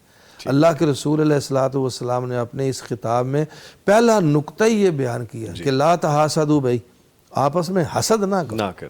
میں آپ صلی اللہ علیہ وسلم کا ایک خطبہ آپ کو سنانے لگا تھا جس میں آپ صلی اللہ علیہ وسلم نے فرمایا کہ بھئی پہلا اصول آپ نے زندگی گزارنے کا یہ معاشرتی اصلاح کا، آپس میں محبت اور پیار کا، یہ بیان فرمایا کہ بھئی آپس میں حسد نہ کرو، ولا تناجشوا، آپس میں اختلاف نہ کرو، جھگڑا نہ کرو، لڑائی نہ کرو، ایک دوسرے کی حق تلفی نہ کرو، ولا تباغضوا، ایک دوسرے کے ساتھ بغض نہ رکھو۔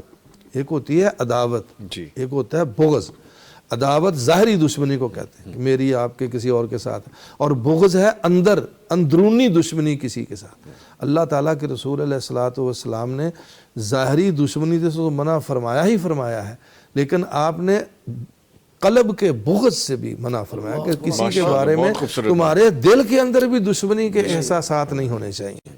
ولا تباغضوا ولا تناجشوا، اور پھر فرمایا کہ اب آپ فرماتے ہیں کہ کوئی مسلمان دوسرے مسلمان کو حقیر نہ سمجھے، لا تحقرہ ولا یخذلہ، اس کو ذلیل نہ کرے، رسوا نہ کرے۔ اگر کوئی اس سے کوتاہی ہو گئی ہے، غلطی ہو گئی ہے، خطا ہو گئی ہے، کوئی ایسا جرم اسے سرزد ہو گیا ہے تو اس کی پردہ پوشی کرنی چاہیے۔ نبی صلی اللہ علیہ وسلم کا ایک فرمان یہ بھی ہے کہ من ستر مسلما سترہ اللہ یوم القیامہ، جو کسی مسلمان بھائی کے عیب پر پردہ ڈالتا ہے، اللہ تعالیٰ قیامت کے دن اس کے عیبوں کی پردہ پوشی فرمائے گا۔ سبحان اللہ۔ دیکھیں کتنا پیارا فرمان ہے آپ کا۔ تو یہ آپ کے جو خطبات ہیں، آپ کے جو ارشادات ہیں، اس میں اصلاح معاشرہ اور معاشرتی محبت۔ پھر آپ صلی اللہ علیہ وسلم نے یہ بھی فرمایا کہ ایک مسلمان کا یہ فرض ہے کہ وہ دوسرے مسلمان کو اکیلا نہ چھوڑے، اگر اس کی مدد کی اس کو ضرورت ہے، تعاون کی ضرورت ہے، ساتھ کھڑے ہونے کی ضرورت ہے۔ ابھی شیخ فرما رہے تھے کہ رسول اکرم علیہ الصلوۃ والسلام کے اعلان نبوت سے پہلے کے جو آپ کے اخلاق ہیں ان میں وَتُعِينُوا عَلَى نَوَائِبِ الْحَقِّ، آپ حق کے لیے کھڑے ہونے والے ہیں۔ اگر اب بھی کسی کو ضرورت ہے کہ اس کے ساتھ کھڑا ہوا جائے، وہ سچا ہے، وہ عادل ہے، وہ منصف ہے، اس کے ساتھ ظلم ہوا ہے، تو مظلوم کے ساتھ کھڑے ہونا ظالم کے مقابلے میں، یہ تعلیم ہے ہمارے رسول صلی اللہ علیہ وسلم کی۔ پھر آپ علیہ الصلوۃ والسلام کی کتنی ہی ایسی احادیث ہیں، ایسے خطبات ہیں، ایسے ارشادات ہیں۔ آپ صلی اللہ علیہ وسلم کا یہ بھی فرمان ہے اسی حدیث میں کہ اگر کوئی مسلمان شخص اپنے مسلمان بھائی کی مدد کے لیے آمادہ رہتا ہے، تیار رہتا ہے، کمر بستہ رہتا ہے، اس کے ساتھ چلتا ہے، تو جب تک وہ اس کی مدد کرتا رہتا ہے تب تک اللہ اس کی مدد کرتا رہتا ہے۔ سبحان اللہ۔ کیسا خوبصورت، بہت خوبصورت، کیسا خوبصورت فرمان ہے۔ اسی طرح آپ صلی اللہ علیہ وسلم کی بہت ساری، یہ دیکھیں ایک چھوٹی سی بات ہے، ہمارے معاشرے میں شاید اس کو معیوب نہیں سمجھا جاتا، حالانکہ بہت بڑا عیب ہے کہ کسی چیز کی بولی ہو رہی ہے، قیمت لگ رہی ہے، آپ کہتے ہیں کہ میں اتنے کی لوں گا، شیخ فرماتے ہیں میں اتنے کی لوں گا، میں نے وہ خریدنی نہیں ہے، میری نیت اسے خریدنے کی نہیں ہے، لیکن بھاؤ بڑھانے کے لیے میں بھی اس میں کود پڑتا ہوں اور اس کا ریٹ بڑھا دیتا ہوں، ریٹ لگا دیا، فیک ریٹ لگا دیا۔ یہ اللہ کے رسول علیہ الصلوۃ والسلام نے اس سے بھی منع کیا ہے بڑی سختی کے ساتھ۔ ٹھیک ہے، اور پھر یہ آپ نے ایک سودا کر لیا کسی کے ساتھ کسی چیز کا، مجھے احساس ہے کہ آپ چاہ رہے ہیں کہ میں گفتگو کو سمیٹ، بس آخری بات، آپ نے کسی چیز کے ساتھ کسی چیز کا سودا کر لیا کم قیمت پر یا جو بھی، میں اس کا زیادہ ریٹ لگا کے آپ سے وہ چیز چھیننے کی کوشش کروں، یہ ایسا معاشرتی جرم ہے جس سے ہمارے رسول صلی اللہ علیہ وسلم نے سختی کے ساتھ منع کیا۔ لا یبیع احدکم علی بیع اخیہ، اسی حدیث میں ہے، اب وہ پوری حدیث کریں پلیز کر لیں نہیں میں سمیٹتا ہوں. جی. اسی طرح ایک شخص نے کسی عورت سے منگنی کی ہے، نسبت قائم کی ہے، دوسرا بھی اس کو پسند کرتا ہے، تو وہ ایسا انداز اختیار کرے، ایسا ماحول پیدا کرے، ایسی غیبتیں کرے، ایسے الفاظ استعمال کرے، اس طرح ان کو جو ہے سمجھانے کی اور Character پھسلانے assassination کرنی شروع کر کرنے دے کی وہ. کوشش جی. کرے، تو آپ علیہ الصلوۃ والسلام نے اس سے بھی منع فرمایا. تو یہ ساری چیزیں جو ہیں، اس طرح کی اور کئی چیزیں ہیں جو معاشرتی اصلاح کے لیے آپ صلی اللہ علیہ وآلہ وسلم نے اپنی امت کی مکمل اور پوری رہنمائی فرمائی ہے. آج جو ہمارا معاشرتی بگاڑ ہے، جی جتنے مسائل ہیں، میرے خیال میں اس کی سب سے بڑی وجہ یہ ہے کہ ہم نے تعلیمات رسول کو پس پشت ڈال دیا. بس سے پوچھ ڈال دی. آپ صلی اللہ علیہ وسلم جو فرماتے تھے اس پر عمل بھی کرتے تھے. عمل بھی اس لیے آج اس امر کی اشد ضرورت ہے کہ ہم اپنی معاشرتی زندگی میں رسول اکرم صلی اللہ علیہ وسلم کی سیرت کو اپنائیں اور آپ کے ارشادات کو حرز جان بنائیں. بہت شکریہ سر، تھینک یو. آپ کا معذرت چاہتا ہوں زیادہ ٹائم نہیں، جب آپ کے پاس ماشاءاللہ ڈیٹیل اتنی ہے، علم اتنا ہے، تو ہم کیسے روک سکتے ہیں اس کو؟ تو بس سپیڈ بریکر تھوڑا سا میں بیچ میں لے آتا ہوں، تھوڑا کم سر مہربانی آپ کی. علی الیاس ملک ہمیں سلام کہہ رہے ہیں جی. وعلیکم السلام. محمد عثمان لکھتے ہیں کہ جی کہ اچھا مجھے دمے کا مسئلہ ہے، جب یہ مسئلہ شروع ہو جاتا ہے اس کے بعد پانی کو ہاتھ لگانے سے میرا سانس بالکل بند ہونے لگتا ہے، ایسے میں وضو کے بارے میں کیا حکم ہے؟ پلیز نوید بھائی مجھے جواب لے دیں. ویسے تو ہمارا یہ سیگمنٹ نہیں ہے، لیکن چونکہ معزز مہمان موجود ہیں، سر میں آپ سے گزارش کروں گا ان کو کوئی رعایت مل سکتی ہے، ان کو دمے کا مسئلہ ہے. بسم اللہ الرحمن الرحیم. سب سے پہلی بات کہ بیماریوں کے اندر احکام بدل جاتے ہیں، یہ اصول فقہ ایک قاعدہ ہے. جی. تو اگر دمے کا عارضہ ہے اور سانس کی تکلیف ہے، جی.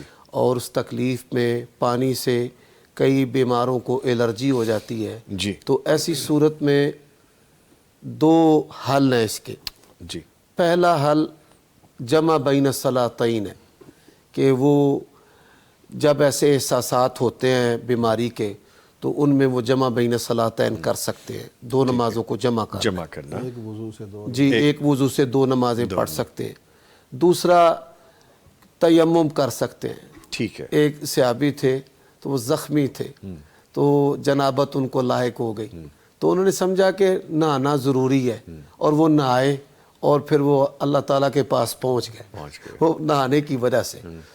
تو نبی کریم صلی اللہ علیہ وآلہ وسلم نے ارشاد فرمایا کہ اتنا ہی کافی تھا کہ وہ تیمم کر لیتے. اور تیمم کیا ہے کہ مٹی کے اوپر دو ہاتھ مارے، ان کو جھاڑے، اپنے چہرے پر پھیرے اور پھر دونوں ہاتھوں پر، تو اس کے ساتھ بھی وہ نماز ادا کر سکتے ہیں. ٹھیک ہے. اچھا جی، آگے علی الیاس ملک لکھتے ہیں کہ ماشاءاللہ بہت پیارا پروگرام ہے، بہت پیاری باتیں ہو رہی ہیں، اللہ تعالیٰ مفتیان کرام کو جزائے خیر عطا فرمائے، آمین. اور غلام عباس لکھتے ہیں ماشاءاللہ. جی یقیناً بہت خوبصورت گفتگو جاری ہے، اور جب ایسے مہمان ہوں تو پھر گفتگو تو خوبصورت ہوگی. اچھا سر، ایک چیز اور میں آپ سے گزارش کرنا چاہوں گا کہ یہ جو ہم حسن سلوک کی بھی بات کر رہے ہیں، بہت ساری چیزیں ابھی ہم ڈسکس بھی کریں معاشرتی طور پہ، سوسائٹی میں آپ کی میری جو ذمہ داری بنتی ہے وہ کریں. نبی مکرم صلی اللہ علیہ وسلم کی کوئی ایسی مثالیں ہوں کہ جو انہیں حسن سلوک کے حوالے سبحان سے اللہ، باتیں ہمیں سکھائی سبحان ہیں؟ اللہ. مثالیں سینکڑوں ہیں، لیکن دو مثالیں نمایاں ہیں جی. اور کئی لوگ ان کو جانتے ہیں. جی. آپ صلی اللہ علیہ وآلہ وسلم کو شاب ابی طالب کے اندر محصور کیا گیا، اور ان کے اندر کچھ غیر مسلم بھی تھے جو نبی علیہ السلام کے ساتھ محبت کرتے تھے. جی. اور 3 سال تک سوشل بائیکاٹ، نہ کھانا نہ پینا، گھاس پتے، اس کو بطور خوراک کے استعمال کیا جاتا تھا. اب دیکھیے کہ نبی کریم صلی اللہ علیہ وآلہ وسلم کے پاس غلے کے تاجر بطور قیدی سمامہ آ گئے.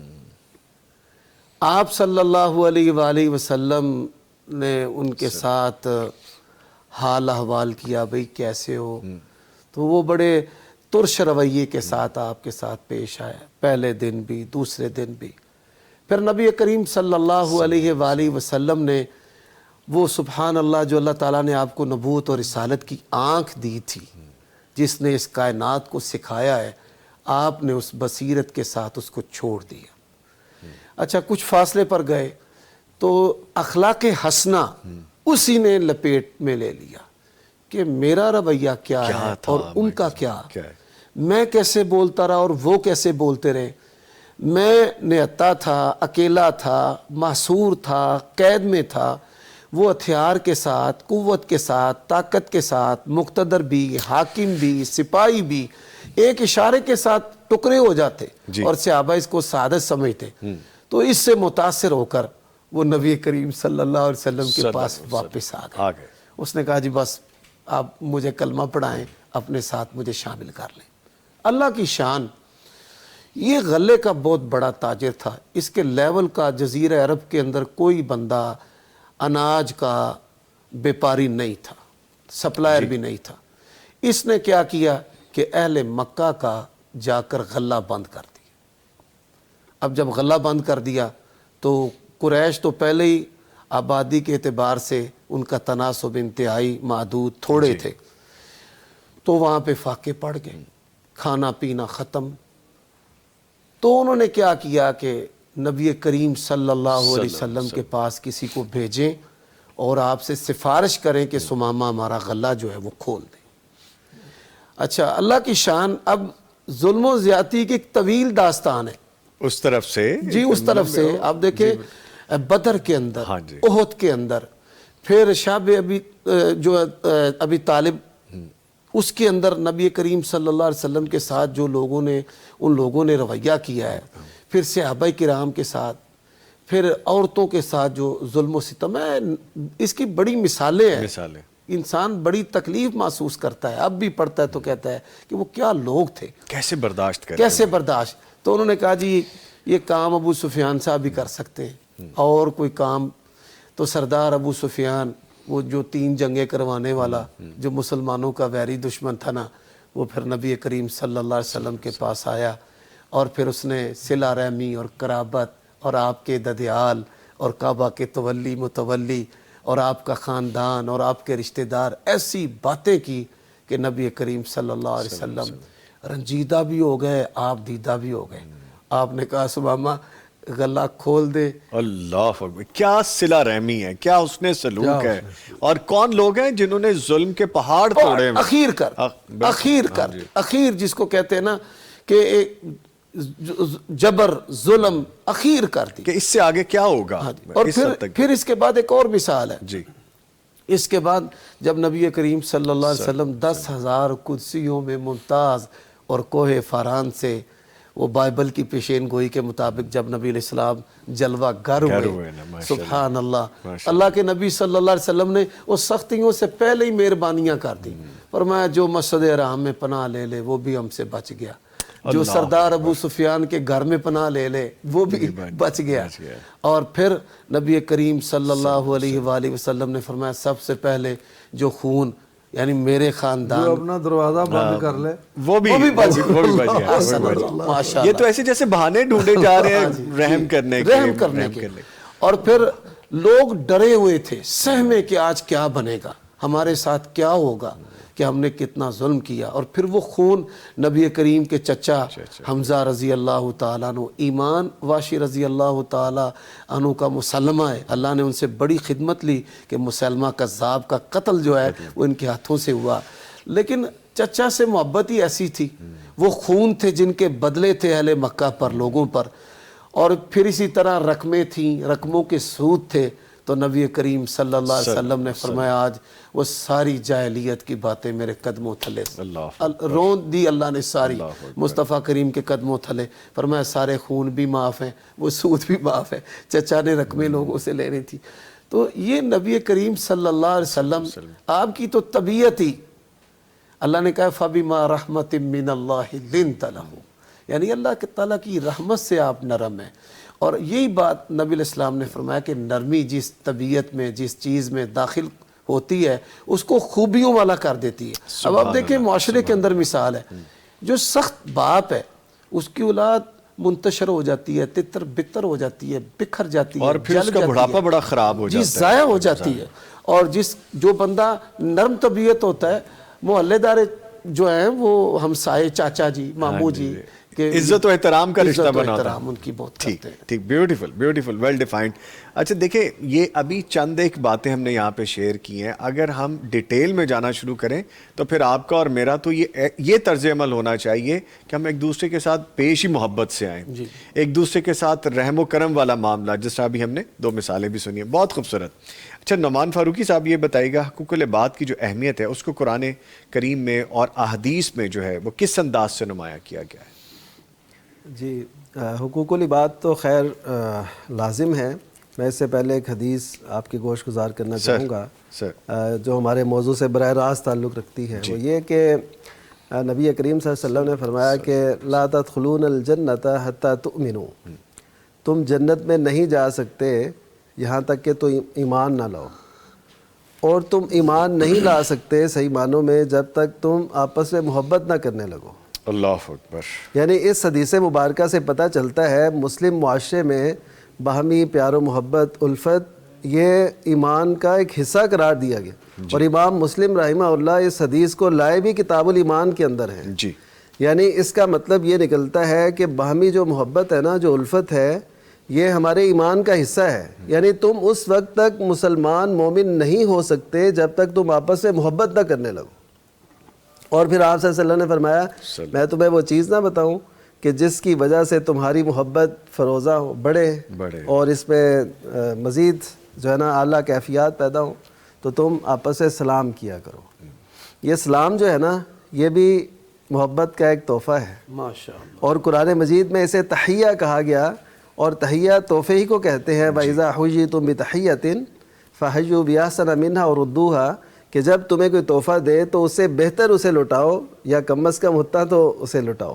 تو اس کا مطلب ہے کہ اسلام ہمارا دین جو ہے کہتا ہے کہ ہر ایک کو اس کا حق ملنا چاہیے. ایک مسلمان بھائی کا حق ہے نا, تو اس میں اس کی شروعات ہے پیار و محبت سے, الفت سے, سلام سے, تبسم سے, آپ کے چہرے پہ مسکراہٹ. آپ جانتے نہیں نبی کریم صلی اللہ علیہ وسلم کے بارے میں کہ سیدنا جریر بن عبداللہ بجلی رضی اللہ تعالیٰ عنہ کہتے ہیں, صحیح بخاری کی روایت ہے, وَلَا رَعَانِي إِلَّا تَبَسَّمَ, کہ نبی صلی اللہ علیہ وسلم جب بھی مجھے دیکھتے تھے مسکراتے تھے. سبحان اللہ. اب یہ ادائیں محبوب کی یہ کہاں رہ گئیں, یہ کہاں کھو گئیں؟ ہر بندہ اپنے اپنے میں مگن ہے, تو یہ حسن اخلاق اور یہ حق ہے جو مسلمانوں کو مسلمانوں کی طرف سے ملنا چاہیے. اور حدیث میں جو یہ اس کی مثال بیان کی گئی وہ کیا ہے کہ اگر اذا اشتکا منہ عضو, کہ اگر ایک حصہ کسی کا ایک جسم کی مانند قرار دیا نا مسلمانوں کو, ایک جسم کی طرح, تو ایک حصہ بے قرار ہو تو سارا جسم بے قرار ہوتا ہے. اب جیسے عالمی سطح پر مسلمانوں کے ساتھ حالات بیت رہے ہیں, تو ہر ایک کو ان کا دکھ درد ہمیں فیل کرنا چاہیے, اور یہ اسلام اور مسلمان ہونے کا تقاضا ہے. یہ ان کا حق ہے کہ ہم ان کی فیلنگز اپنے اندر محسوس کریں, ان کے ساتھ کیا بیت رہی ہے, ان کے لیے جو کر سکتے ہیں کم از کم دعائیں وہ کریں. اور اس طریقے سے یعنی یہ مسلمانوں کے جو اوپن اور ایک بڑے دائرے میں حقوق ہے نا, وہ تو اس نوعیت کے ہیں. جہاں تک ذاتی حقوق کی بات ہے کہ کسی کو کوئی تکلیف نہ دے, مثلاً اس میں اسلام ہمیں یہاں تک کہتا ہے کہ اگر تم اپنے بھائی کو اذیت پہنچانے سے بھی رک گئے ہو نا, تو یہ بھی تمہارے لیے صدقہ نیکی ہے. یعنی تم اور کچھ نہیں کر سکتے. بس ایک صحابی نے کہا نا, میں یہ بھی نہیں کر سکتا, کسی کی تعاون بھی نہیں کر سکتا, کسی کا مال بھی نہیں اس کو اٹھا کے دے سکتا, میں یہ بھی نہیں کر سکتا.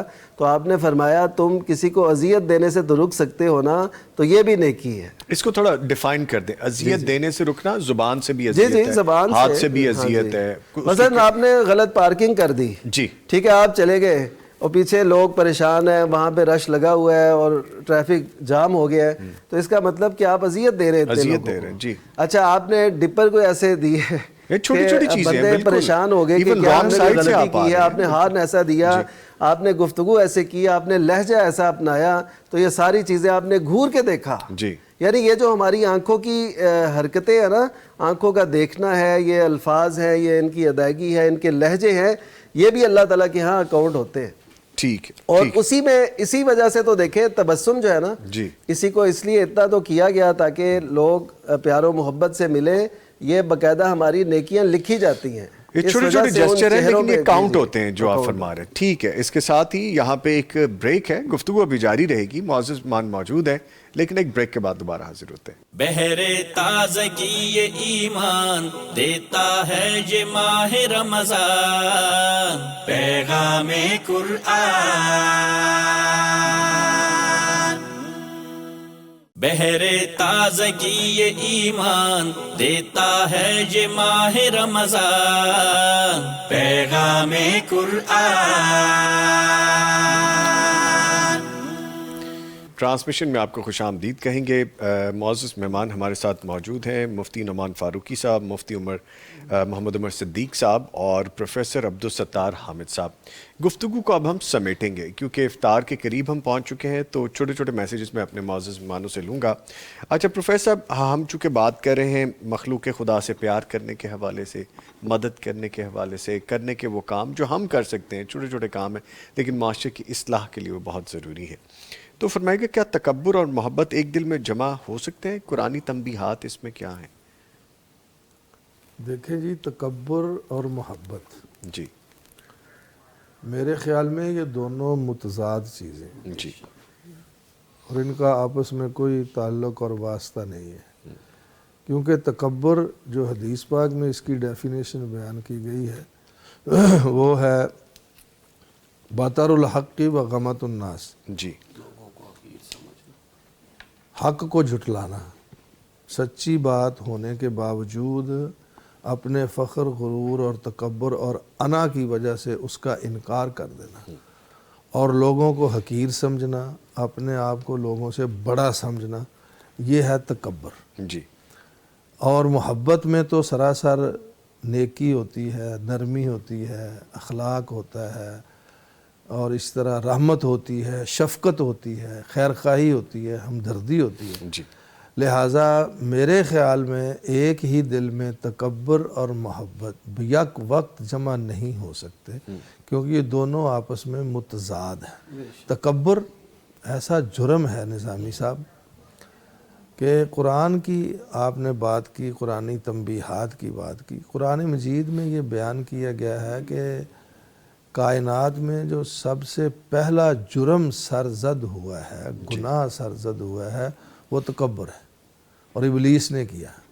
اللہ تعالیٰ نے جو حکم دیا اس کو, تو اس نے کہا کہ انا خیر منہ, جس کے سامنے مجھے جھکنے کا آپ حکم دے رہے ہیں میں اس سے بہتر ہوں. میں انانیت جس کو ہم کہتے ہیں کہ میں بڑا ہوں, یہ تکبر ہے نا, دوسرے کی کوئی حیثیت نہیں, حیثیت نہیں, یہ تکبر ہے. اور یہ سب وہ جرم ہے جو ابلیس نے کیا. جی. تو یہ تکبر جو ہے نا, یہ ابلیسی فطرت ہے, ابلیسی طبیعت ہے, اگر لفظ ثقیل نہ ہو تو. اس لیے, اور محبت, اور اس میں تو سراسر شفقت ہے, ہمدردی ہے, خیرخواہی ہے. لہٰذا محبت اور تکبر یہ کسی صورت بھی ایک دل میں جمع نہیں ہو سکتے. تکبر کا تقاضا یہ ہے کہ نعوذ باللہ میں آپ کو حقیر سمجھوں, اپنے آپ کو بڑا سمجھوں. محبت کا تقاضا یہ ہے کہ میں آپ کے ساتھ شفقت کروں, آپ کو اپنے سے بہتر سمجھوں, اور آپ کے ساتھ اچھا رویہ اپناؤں. تکبر یہ کہتا ہے کہ میں آپ کے ساتھ تلخی, ترشی رویہ اپناؤں, اور محبت یہ کہتی ہے کہ میں آپ کے ساتھ اخلاق کے ساتھ پیش آؤں, الفت کے ساتھ پیش آؤں, نرمی کے ساتھ پیش آؤں, آپ کی خیرخواہی کروں. تکبر یہ کہتا ہے کہ میں آپ کو نقصان پہنچاؤں, کہ میں بڑا ہوں بھائی, تم میرے مقابلے میں کون ہو. اور محبت یہ کہتی ہے کہ نہیں, میں آپ کو اپنے برابر نہیں بلکہ اپنے سے بہتر سمجھوں, اپنے سے بہتر سمجھوں. اس لیے قرآن کی آیات اور جو جیسا میں نے بیان کیا, ان سے یہ واضح ہوتا ہے کہ تکبر اور محبت یہ ایک دوسرے کے متضاد چیزیں ہیں, اور یہ ایک دل میں قطعاً جمع نہیں ہو سکتی. جہاں تکبر ہوگا وہاں محبت نہیں ہوگی, اور جہاں محبت ہوگی وہاں تکبر نہیں ہوگا. ہمارے رسول صلی اللہ علیہ وسلم تکبر سے آپ کوسوں دور تھے, کوسوں دور تھے. اتنی عظمت و شان اور بزرگی و احترام کے باوجود آپ جب صحابہ کی مجلس میں تشریف فرما ہوتے تھے تو آنے والا اجنبی جو رسول پاک کو جانتا نہیں ہوتا تھا اس کے لیے پہچان مشکل ہو جاتی تھی کہ ان میں نبی کون ہے اور امتی کون ہے۔ امتی کون ہے، ماشاءاللہ۔ آپ صحابہ اکرام سے اونچی جگہ پر بیٹھنا پسند نہیں کرتے تھے، صحابہ میں مل جل کے بیٹھتے تھے اور ان سے گفتگو فرماتے تھے، محبت کی باتیں کرتے تھے۔ تو تکبر جو ہے نا جی، یہ تو انتہائی بری چیز ہے اور انتہائی اخلاقی بیماری ہے، روحانی بیماری ہے، دل کی بیماری ہے۔ ٹھیک، اور محبت جو ہے وہ تو ایک پاکیزہ جذبات کا نام ہے، اس لیے یہ دونوں قطعی طور پر اکٹھے نہیں ہو سکتے۔ اچھا مفتی صاحب یہ فرمائے گا، کیا صرف مسلمانوں سے محبت کافی ہے یا غیر مسلم جو ہیں محبت ان سے بھی ہو سکتی ہے؟ بسم اللہ الرحمن الرحیم۔ اس سلسلہ میں بڑی ساری لوگوں کے اندر اور بالخصوص مذہبی لوگوں کے اندر غلط فہمیاں پائی جاتی ہیں۔ جی، کفار جو ہیں ان کی دو قسمیں ہیں۔ پہلی جو قسم ہے جو حربی ہیں، جو مسلمانوں کے قتل کے درپے ہوتے ہیں اور ان کا نقصان کرتے ہیں اور نقصان پہنچانے کی کوشش کرتے رہتے ہیں، تو خیر خواہی تو ہم ان کفار کی بھی کرتے ہیں، لیکن جہاں تک بات محبت کی ہے تو اِنَّکَ لَا تَهْدِی مَنْ أَحْبَبْتَهُ، نبی کریم صلی اللہ علیہ وسلم کے رشتہ دار ہیں، آپ ان سے محبت کرتے ہیں باوجود کہ وہ صاحب ایمان نہیں، تو کفار سے بھی محبت ہوتی ہے۔ اور اس میں طبعی محبت بھی شامل ہے، یعنی والدین غیر مسلم ہیں، اب والدین کی محبت طبعی محبت ہے، بہن بھائیوں کی جو محبت ہے وہ بھی ایسی محبت ہے، طبعی فطرتی محبت ہے۔ انہیریٹنس میں۔ اور آپ دیکھیں اللہ تعالیٰ نے جیسے کہ آغاز میں اخوت پر بات ہو رہی تھی، پروردگار نے بڑے جامع الفاظ بیان کیے ہیں جو قرآنی فصاحت ہے۔ وَإِلَىٰ عَادٍ أَخَاهُمْ هُودًا وَإِلَىٰ ثَمُودَ أَخَاهُمْ صَالِحًا۔ تو یہ اخوت، محبت اور خیر خواہی کے لیے یہ جو الفاظ ہیں یہ بڑے کمال قسم کے الفاظ ہیں۔ جی، تو جب ہم ان سے محبت کریں گے تو وہ ہمارے قریب آئیں گے، بالکل۔ اور جب ہم محبت ہی نہیں کریں گے، لیکن ایسی محبت نہیں ہونی چاہیے کہ آپ اپنے ایمان کو گوا دیں اور آپ شریعت کے حدود جو ہیں ان کو بالائے طاق رکھ دیں اور پس پشت ڈال دیں۔ ایسی محبت کی اجازت نہیں، افراط و تفریط جو ہے نا اس کے اندر نہیں ہونا چاہیے۔ آپ نے مجھے نا ایک بڑا زبردست بطانة۔ جی، آپ نے بڑی زبردست ہنٹ دے دیا مجھے یہاں پہ کہ آپ اس بیریئر کو کراس نہ کر جائیں، پامال نہ کرتے ہوئے آگے چلے جائیں، آپ ان کو انسپریشن دیں۔ تو انسپریشن کی جب آپ نے بات کی، وہ بریک میں ہم آپس میں گفتگو کر رہے تھے، اسلام لانے والا واقعہ، نان مسلم جو شامل ہو، وہ شیئر کیجیے۔ یہ محبت ہے، یہ بھی بڑی دبئی کے اندر ایک شخص جو ہے اس نے اسلام قبول کیا ہے، اور اسلام قبول کرنے پر اس نے انٹرویو دیا ہے کہ مجھے کن کن چیزوں نے اسلام کے بارے میں متاثر کیا۔ تو وہ کہتے ہیں کہ میرے دفتر کے اندر ایک کولیگ تھے، ساتھی ساتھ کام کرتے تھے، تو انہوں نے ایک عورت سے شادی کی اور کچھ عرصہ کے بعد ان کو طلاق دے دی اور پھر آگے شادی کر لی۔ تو کوئی شخص ان کے پاس آیا کہ ہم اس عورت کا نکاح طلب کرنا چاہتے ہیں، شادی کرنا چاہتے ہیں باہم، تو آپ اس عورت کے بارے میں ہمیں بتائیں۔ تو اس نے کہا کہ جب تک تو وہ میری زندگی کا حصہ تھی تو میں اپنی زندگی کی برائی آپ سے تو نہیں کر سکتا، اور جب وہ چھوڑ کر چلی گئی تو میں نے اس کے کسی عیب کی ٹو نہیں لگائی، اور نہ میں کوئی اس کا عیب جانتا ہوں تو میں اس کے بارے میں کوئی عیب بیان نہیں کر سکتا۔ وہ کہتا ہے کہ میں اس کی یہ جملے سن کر بڑا متاثر ہوا، اور پھر میں نے جب اسے پوچھا تو اس نے کہا یہ اسلامی تعلیمات ہیں، اور انہی تعلیمات پر جو ہے نا عمل کرتے ہوئے میں نے اس کو یہ جواب دیا ہے۔ ٹھیک، تو یہ اسلام کی وہ خوبصورتی ہے، یہ انسپریشن تھی، یہ متاثر کرنے والی بات تھی نان مسلم کو، چونکہ محبت ذکر کر رہے ہیں مسلم اور نان مسلم کے لیے، تو کیا اٹریکشن پیدا ہو جاتی ہے جب آپ دین اسلام پہ کاربند ہوتے ہیں؟ آپ دیکھیں کہ غلام آتے تھے جنگوں کے اندر، تو بھائیوں کو جدا کرنے سے منع کیا گیا ہے کہ آپ ان کو جدا کر دیں، بہنوں کو جدا کرنے سے، ماں اور اس کے بچے کو جدا کرنے سے، ٹھیک ہے، اور پھر وہ چڑیا کے بچے اٹھا لائے صحابہ کرام۔ تو نبی کریم صلی اللہ علیہ وآلہ وسلم آپ نے ان کی کیا رہنمائی فرمائی، اور پھر اس پر کیا کہا کہ اللہ تبارک و تعالیٰ یہ ماں جیسے اپنے بچوں پر مہربان ہے، اس طرح اللہ تبارک و تعالیٰ جو ہے وہ اپنے بندوں پر مہربان ہے۔ مہربان ہے. بیوٹیفل بیوٹیفل ماشاءاللہ. اچھا نعمان فاروقی صاحب یہ بتائے گا، اگر کوئی شخص نماز و روزے کا پابند ہو، یعنی وہ ساری چیزیں کر رہے ہیں، یہ دونوں احکامات کو پورا کر رہے ہیں، مگر لوگوں سے بدسلوکی کرے تو اس کی عبادت کی حیثیت رہ جاتی ہے؟ اصل میں ایسا ہے کہ دیکھیے اللہ تعالیٰ کو عبادت سے اور مخلوق کو اپنے رویوں سے راضی رکھنے کی کوشش کرنا، تو یہ اسلام کا اہم ترین حصہ ہے. تو اصل میں عبادت کا بعض لوگوں کو نا ایک کبر آ جاتا ہے، جیسے شیخ بھی بات کر رہے تھے، عبادت کا ایک تکبر آ جاتا ہے کہ میں اللہ کا بہت قریبی ہو گیا ہوں، جی میں نے تہجد شروع کر دی ہے، میں یہ کرتا ہوں، میں وہ کرتا ہوں. اب وہ لوگوں کو حقیر سمجھنا شروع کر دیتا ہے. اس کے نتیجے میں وہ لوگوں کے نہ کام آتا ہے، نہ ان کی سنتا ہے، نہ ان سے شیئر کرتا ہے، نہ ان کے زخموں پہ کوئی پھا رکھتا ہے، نہ کوئی ایسی بات. وہ بس اپنے آپ میں مگن ہے کہ میں ہوں، بس میں ہوں، سپیریئر سمجھ جی اپنے آپ کو. تو اس طرح پھر بہت سے لوگوں کی نا وہ حق تلفیہ کر رہا ہوتا ہے. اس حوالے سے تو بالکل واضح حدیث مفلس ہے جو صحیح مسلم میں ہے کہ نبی صلی اللہ علیہ وسلم نے فرمایا روزے قیامت ایسے لوگ آئیں گے کہ جن کی بہت سی نیکیاں ہوں گی اور ان کے خلاف دعوے دار بھی آ جائیں گے، اور وہ کہیں گے شتمنی ھذا ضربنی ھذا اکلا مالی. تو ایسے یعنی میرا مال کھایا، مجھ پہ ظلم کیا، مجھ پہ سب و شتم کیا، گالی دی. تو پھر اس کے جو گناہ ہے نا، ان کے پہلے تو یہ ہوگا کہ اس کی نیکیاں ان کو دی جائیں گی، جو دعوے دار ہوں گے، نیکیاں ختم ہو جائیں گی تو ان کے گناہ اس پہ ڈالے جائیں گے اور اس کو گھسیٹ کے جہنم میں ڈال دیا جائے گا. اب نمازیں تو ہیں لیکن ساتھ ساتھ دعوے دار بہت سے آگے. اسی طرح وہ سنن نبی داؤد کی روایت جس میں نبی صلی اللہ علیہ وسلم کے سامنے دو خواتین کا تذکرہ ہوا کہ ایک خاتون ہے وہ اپنی جو ہے نا عبادت تو کرتی ہے لیکن وہ اپنے ہمسایوں کے ساتھ بھی اس سے سلوک کرتی ہے. لیکن ایک عورت ہے وہ عبادت تو بہت زیادہ کرتی ہے، یعنی اضافی عبادت، لیکن ہمسائے اس سے تنگ ہیں. تو آپ صلی اللہ علیہ وسلم نے فرمایا یہ تو جہنمی عورت ہے، یعنی جس کے ہمسائے اس سے تنگ ہے. حالانکہ وہ نماز بھی اضافی پڑھ رہی ہے، یعنی عبادات میں وہ زیادہ ہے لیکن ہمسایوں کو تنگ کر رہی ہے. تو اس سے یہ پتہ چلتا ہے کہ ہم اگرچہ آج یہ بات کر رہے ہیں کہ ہمیں حقوق دینے چاہیے، پیار و محبت دینی چاہیے، لیکن ہم پیار و محبت نہیں دے سکتے تو کم از کم اذیت سے تو رک جائیں، ان کی حق تلفی تو نہ کریں. کسی کا جو حق بنتا ہے وہ تو دیں. ہونا تو چاہیے احسان. احسان ہوتا ہے کہ نیکی میں آپ بڑھ کے کچھ دیں، یعنی آپ کا حق نہیں بنتا آپ پھر بھی دے رہے ہیں تو یہ احسان کی ایک قسم ہے.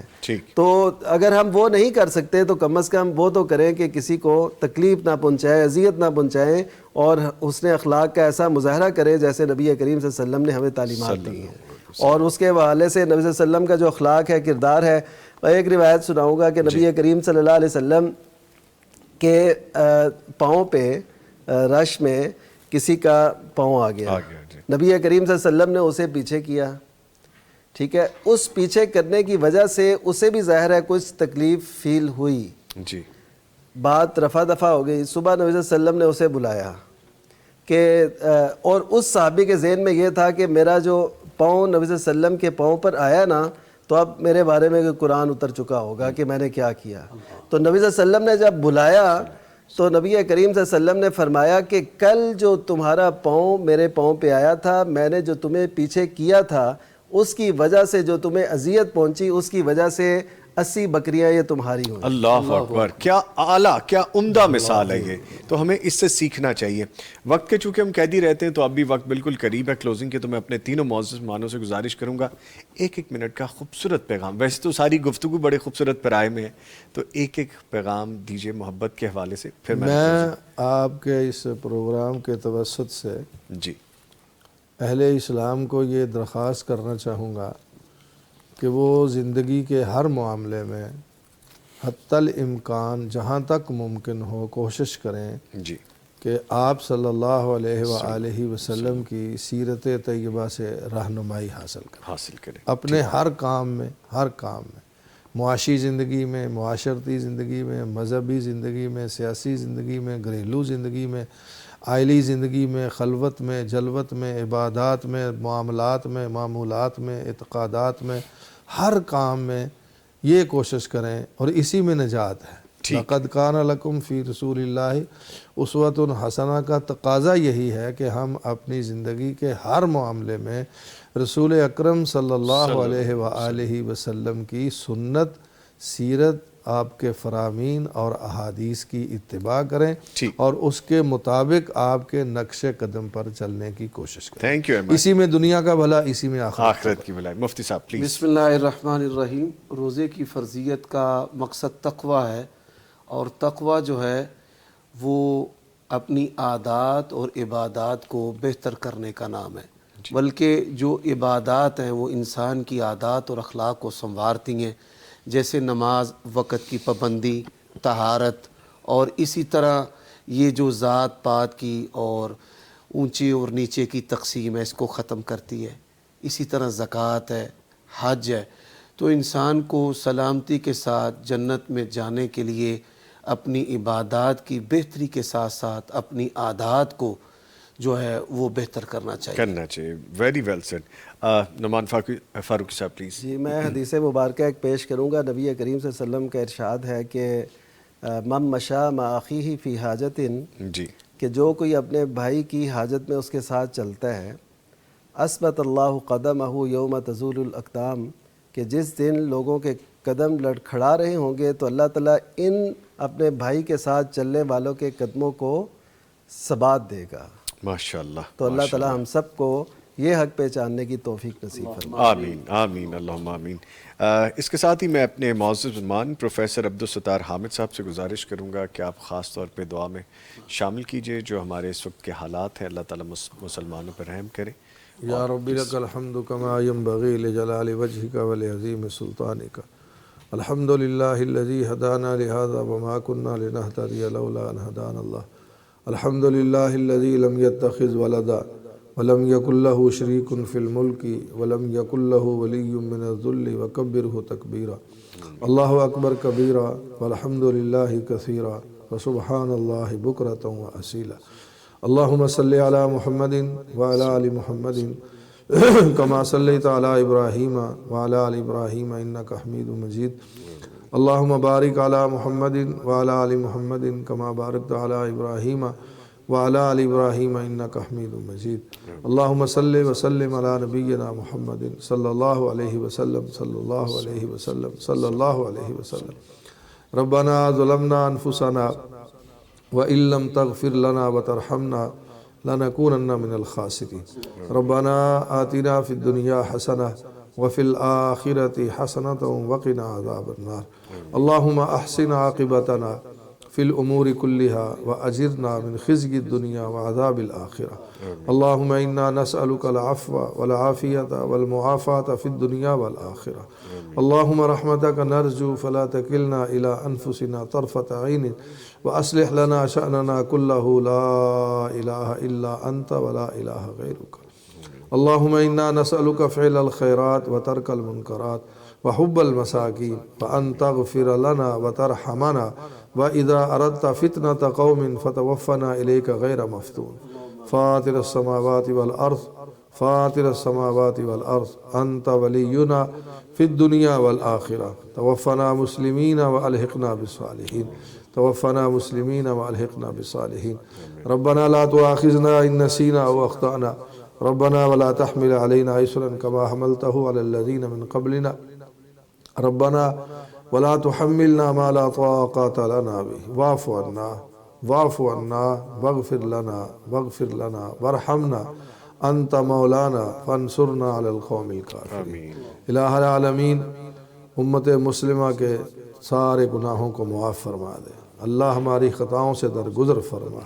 یا اللہ ہمیں نیک اعمال کرنے کی توفیق عطا فرما. اللہ ہمیں اپنے عقائد اور اعمال کی اصلاح کی سعادت عطا فرما. یا رب العالمین یا ارحم الراحمین ہمیں اپنے پیارے حبیب صلی اللہ علیہ وسلم کا سچا اور حقیقی فرما بردار بننے کی توفیق عطا فرما. زندگی کے ہر معاملے میں آپ کی سیرت کو اپنانے کی سعادت عطا فرما. اے اللہ ہمیں اور ہمارے بیماروں کو شفا عطا فرما. اے اللہ ہمیں اور ہمارے بیماروں کو شفا عطا فرما. تنگ دستوں کی تنگ دستی دور فرما. غریبوں کی غربت دور فرما. اللہ بے اولاد شادی شدہ جوڑوں کو نیک اولاد عطا فرما. اللہ بے اولادوں کو نیک اولاد عطا فرما. بے اولادوں کو نیک اولاد عطا فرما. اللہ ہماری اولادوں کو ان کی اولادوں کو نیک کر دے. ماں باپ کا فرما بردار بنا دے. دین اسلام کے شدائی اور فدائی بننے کی توفیق عطا فرما۔ آمین۔ اللہ پوری امت مسلمہ کو 5 وقت کا با جماعت نمازی بننے کی توفیق عطا فرما۔ آمین۔ اللہ اپنے پیارے حبیب کی امت پر رحم فرما، رحم فرما، رحم فرما۔ آمین۔ اللہم ارحم علی احوالنا ولا تنظر الی سوء اعمالنا۔ اللہ دنیا بھر کے مظلوم مسلمانوں کی مدد فرما، اسلام اور مسلمانوں کی مدد فرما۔ اللہ حرمین شریفین کی حفاظت فرما۔ اللہ اسلام اور مسلمانوں کی حفاظت فرما، پاکستان اور پاکستانیوں کی حفاظت فرما۔ آمین۔ اللہ ہمارے ملک کی نظریاتی اور جغرافیائی سرحدوں کی حفاظت فرما۔ اللہ جو اس ملک کے محافظ ہے، اللہ تو ان کی حفاظت فرما۔ یا اللہ اس اسلامی ملک کے محافظوں کی حفاظت فرما۔ یا رب العالمین اسلام کا بول بالا فرما، قرآن و سنت کا بول بالا فرما۔ اللہ ہمیں ہر قسم کے صغیرہ کبیرہ گناہوں سے محفوظ و معمون فرما۔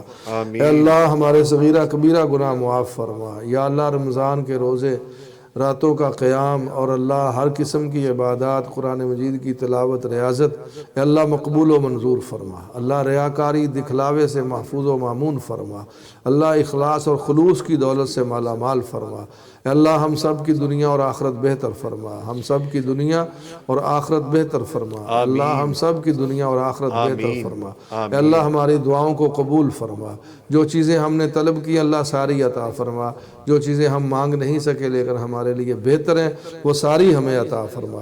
جو عطا فرمائے اس میں برکت ضرور عطا فرما۔ ربنا تقبل منا انک انت السمیع العلیم وتب علینا انک انت التواب الرحیم وصلی اللہ تعالی علی نبیک الکریم وعلی آلہ واصحابہ واہل بیتہ وازواجہ وذریاتہ اجمعین برحمتک یا ارحم الراحمین آمین۔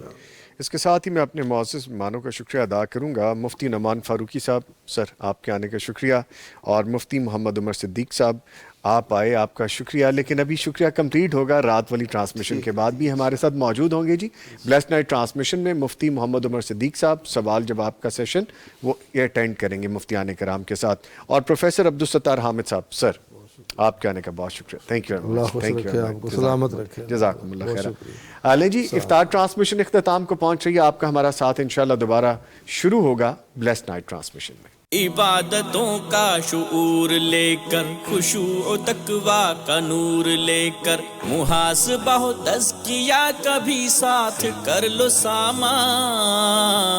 دنوں میں صائم، شبوں میں قائم، سمیٹو وہ دولتیں جو دائم، کہ سحر و افطار کیجے برکات ہیں فراواں۔ بہر تازگی ایمان دیتا ہے یہ ماہ رمضان، پیغام قرآن۔